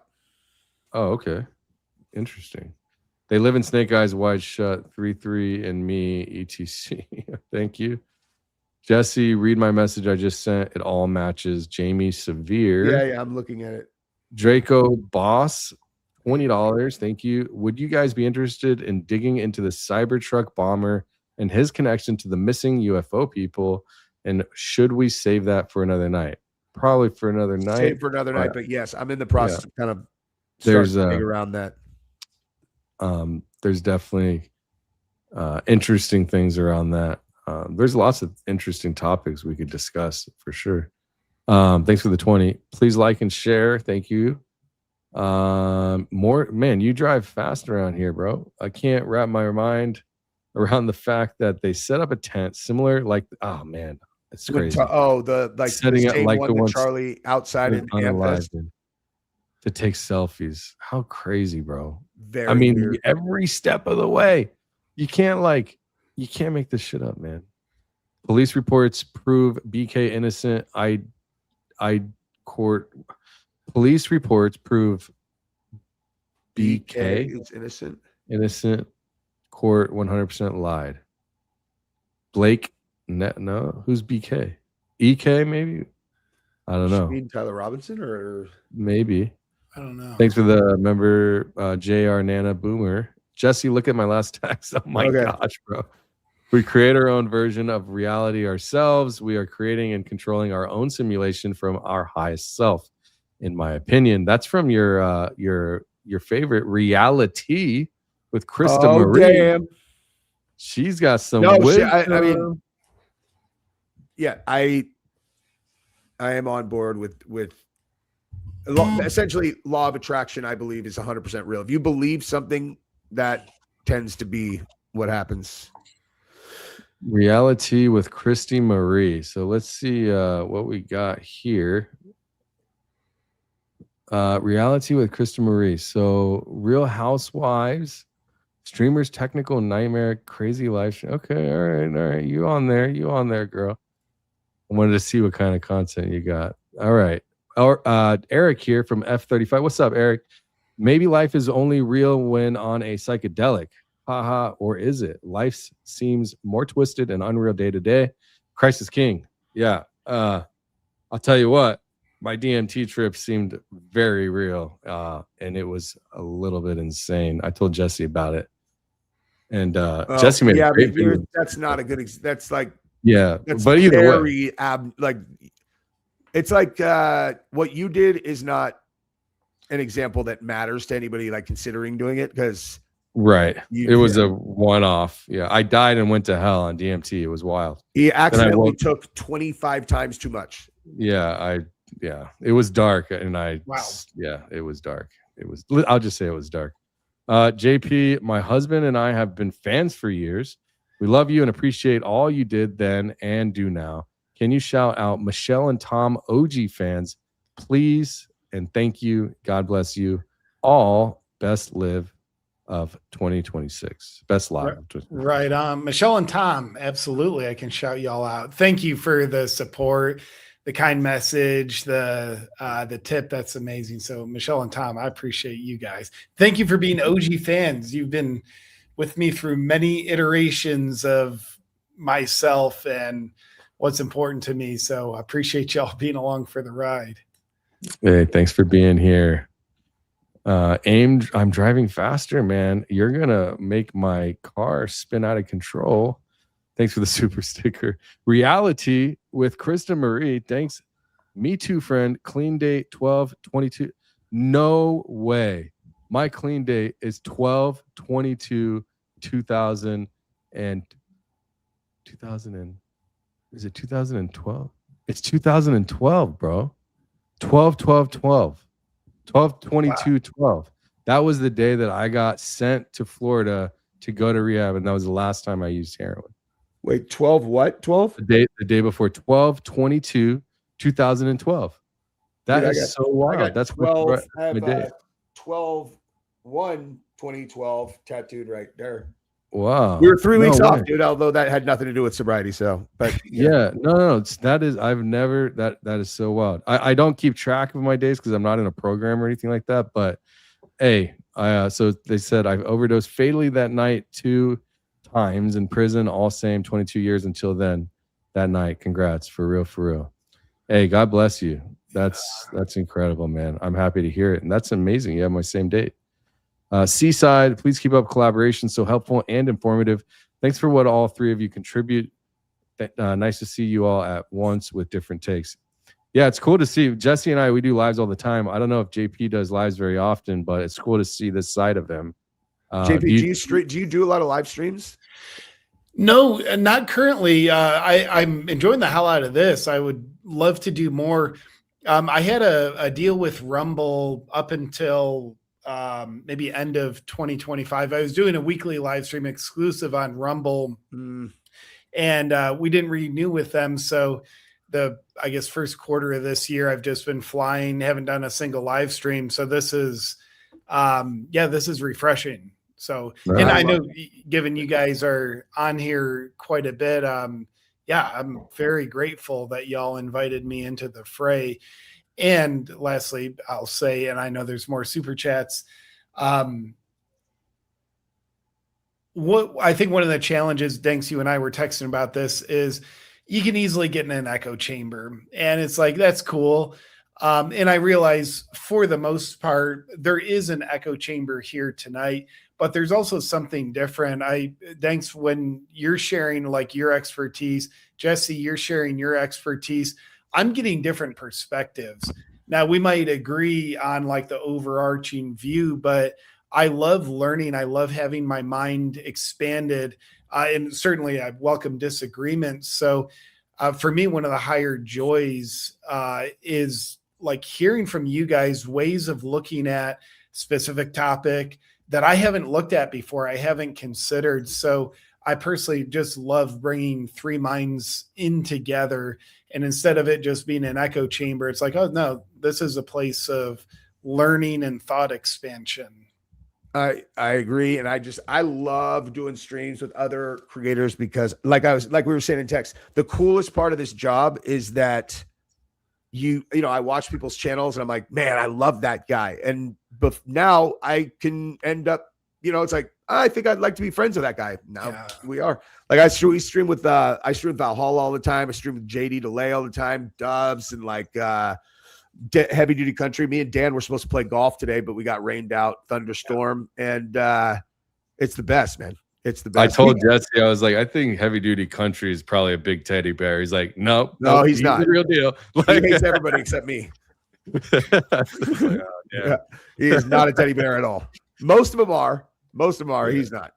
Yeah, but no, you're JP. I'm the same, bro. I love learning and getting to hear other perspectives, and this is a great way to do it. I usually I'm a big believer in growing my platform independently. A lot of people end up getting stuck in this collab lifestyle always, and so fortunately I was able to stay away from that and then grow to at least a decent size to where other people would want to come on the show, and I'm not forcing myself onto other people's channel. I never asked. I've known Jesse since before this channel had done anything. I never, I didn't want to take advantage. I think it's important to have our own voice, and then we come together and we get to pick each other's brains and disagree and agree and different perspectives. So I'm grateful to have that, and also be having both of you as confidants, friends, and working together in the space. So I asked, I never asked to go on people's shows. And today I asked Julian Dory if he wants to have me on because of the Ibogaine thing that Rogan's doing. I'm like, I would love to come on and talk about my experience doing that, because most people don't talk about it. And it's like, I'll vomit my entire life on that stuff because so many people respond to me when I do. Like today's video, when I talked about it, dude, and to anybody who's reached out, I apologize for not responding. If I haven't, there's been a lot of response. What you were saying, I was listening to your show earlier about the Ibogaine stuff, and I happened to, on Sunday, I did a live stream. I just started feeling better, and I was watching PBD and the Tucker thing, and then somewhere out of nowhere, I started just telling my story about how I've came and how I was on heroin and how I've been a millionaire twice and broke, and like my life has been so crazy. But the overarching theme here is that we have the ability to be great no matter how much destruction we've done in our lives to ourselves and to the people around us, if you really want to be great and you want to believe in something that's more than important than yourself. Because now that I started putting other people first, my family, God, and like the things that God wants to see in this planet, that is when I started seeing a major difference in myself, as opposed to trying to enrich myself. I can go and make a crypto coin and get rich probably if I now, with a following this on 50,000 with 2 platforms, you combine it, I'm sure I could go make a couple $1,000,000 in a weekend, but I don't do it. And I'm a developer, you know what I mean? But it's because it's not about that for me anymore. It's about doing things that enrich people's lives in more ways than just money. And then through that, my life becomes better, you know? So that's kind of how and the reason I mentioned that is because I got overwhelming feedback and DMs and comments that were people were saying like, you have no idea, you came to at the right time in my feed where I was just thinking about going back out and using drugs again, and your live stream came on and I watched it and you said all this stuff, and I went for like an hour talking about it. And so those are the things that I was warned by old friends in the past, like, don't talk about your stuff. You talk about political things and finance, but they won't take you seriously. But why would I want to hide that when that has a big, profound impact on how I treat people today and how I look at life today? Mm-hmm. I don't want to hide from that. You know what I mean? I never have, and I never will. And if somebody wants to use that against me, then that's all you got, bro. I'll tell you that. You know, I'm not, that's it. That's the other thing is you talk about everything. Nobody's ever, there's no rock someone could turn over and find anything on you. You're like, yeah, I've talked about that plenty. Right. I just like to take the stigma off of it, because I genuinely don't think that people having substance abuse issues is something to be ashamed of, at all. And I think it's weird if a person hasn't. And if you're willing to talk about it and be real, you're not controllable. You're not afraid of losing your reputation because you haven't constructed a false reputation. You've been open and honest and a connective human. Therefore, your cards are on the table. Therefore, you have nothing to lose. I had never thought about it like that. That people you constructed a false version of yourself if there's something a person can learn that would damage your reputation. I never even thought about it like that, but that's 100% right. That's case in point, let's pretend Kash Patel actually has a drinking problem. He could lose a lot because he's constructed a false reputation of being something other than what he is. Mm. But if he was honest with who and how he is, one, he'd have a much better chance of getting help. And two, cool, he'd have nothing to lose. He wouldn't be controllable. Speaking of that, if Erica Kirk wasn't trying to play this part, and then all of a sudden, all the shit that she said that she doesn't do happens to be the complete opposite. Super weird. That such is weird decisions to try to play those cards when she was such a public figure before. It's like, yeah, what's the purpose of lying about that stuff? Literally on reality TV shows. and auditions for it's like Drinking and partying. This isn't 1976 where there's no like evidence. Like no, like there's a digital trail of you. Like You were Miss Arizona. People were all like, people remember who you were dating. Like, why are you pretending you never had a boyfriend? That's so weird. So strange. Yeah. Saying she was never dating in New York City.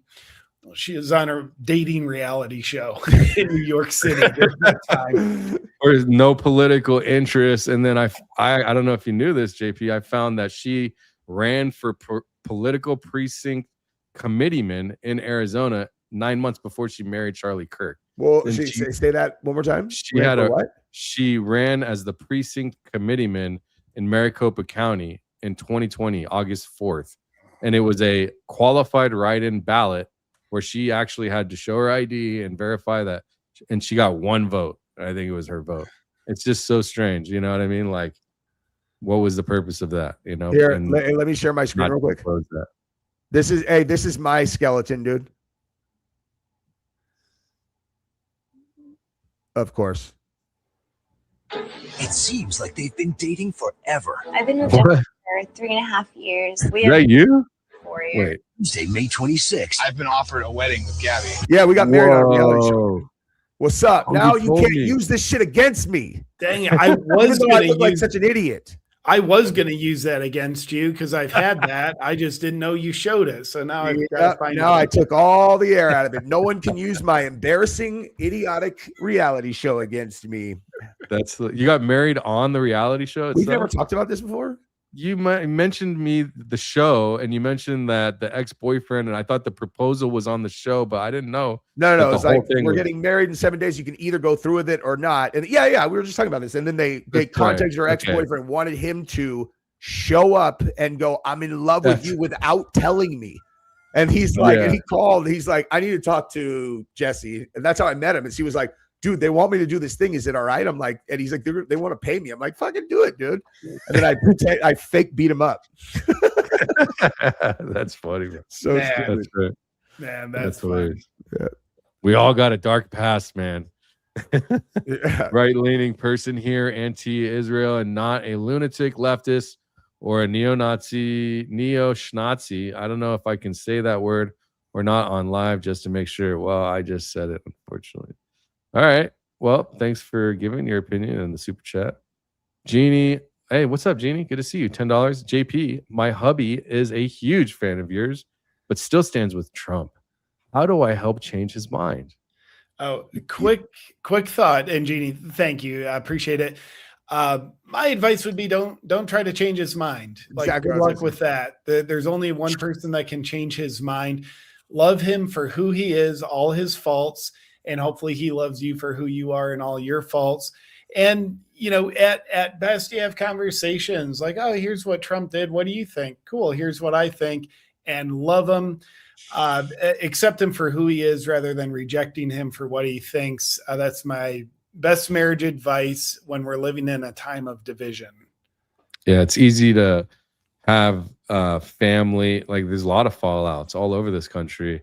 People not talking to each other, people at work getting into fights. Like, there's a reason why they say don't talk about religion and politics at work or in family dinners and stuff. There's no good that's going to come out of it because we all don't agree on all the same things.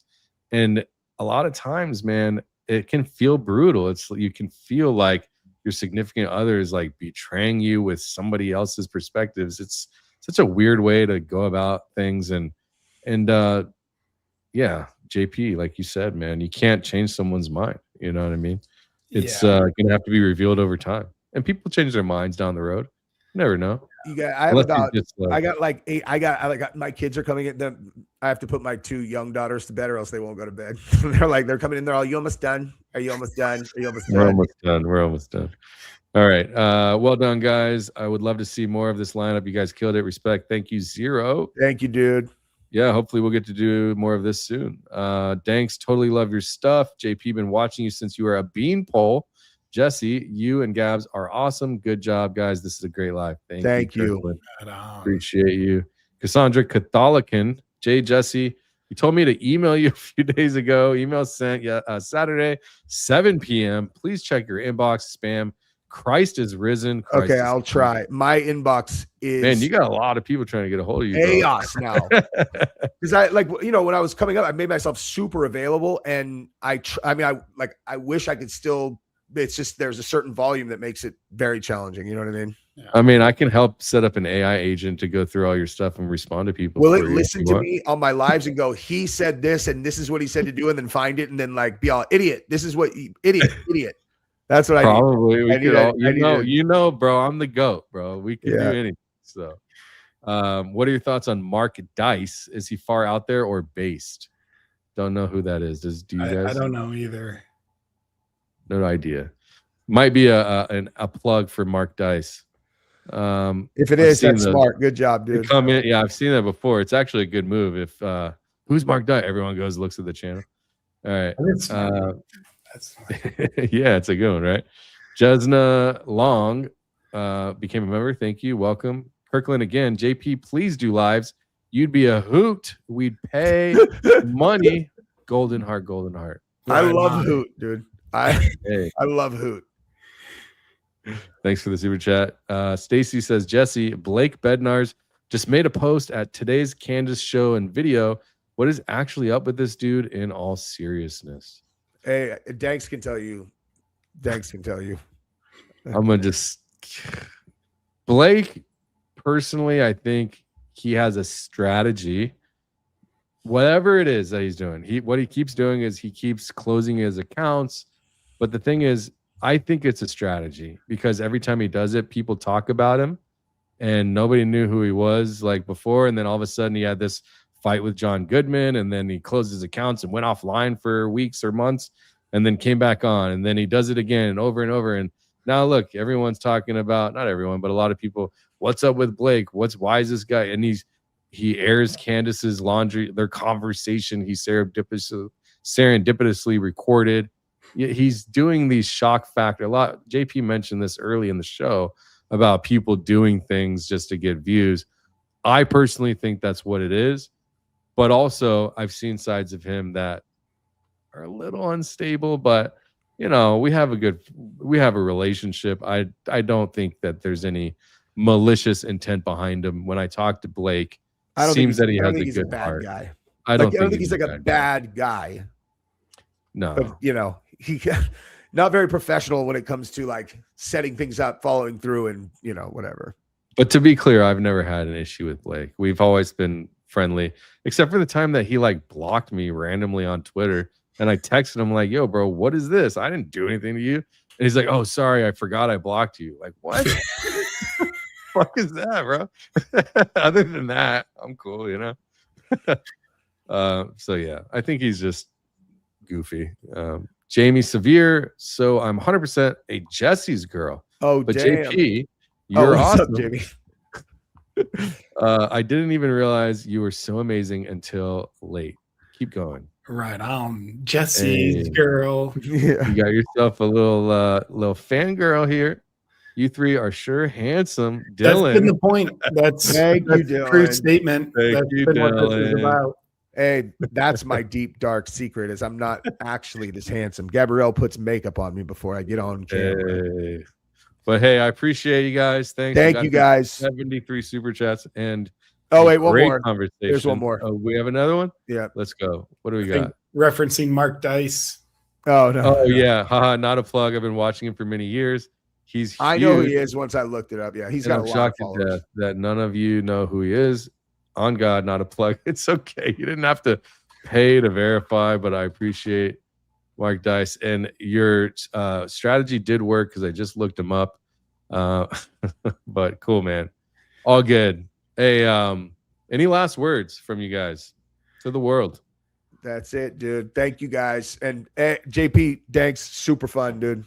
We'll do this again for sure. Yeah. Thank you guys. Thank y'all, all y'all who have watched, whether you've watched a minute or almost 3 hours of this.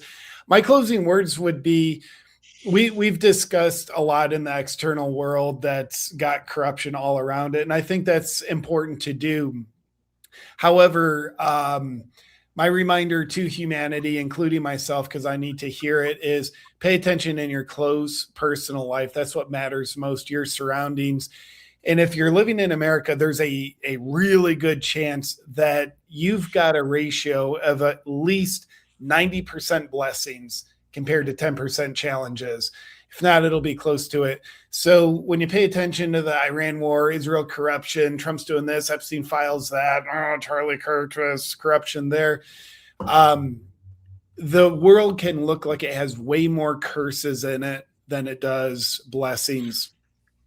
Of course, there's challenges. Of course, there's curses.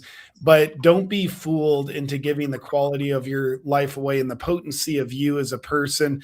Don't give it away by living in a state of fear because you're convinced the world is nothing but a bunch of curses. The reality is the reality that you see, smell, hear, taste, feel, and interact with on a daily basis. And there's going to be way more blessings than there are curses. Pay attention to that because that's what actually empowers us and fuels us. Yep.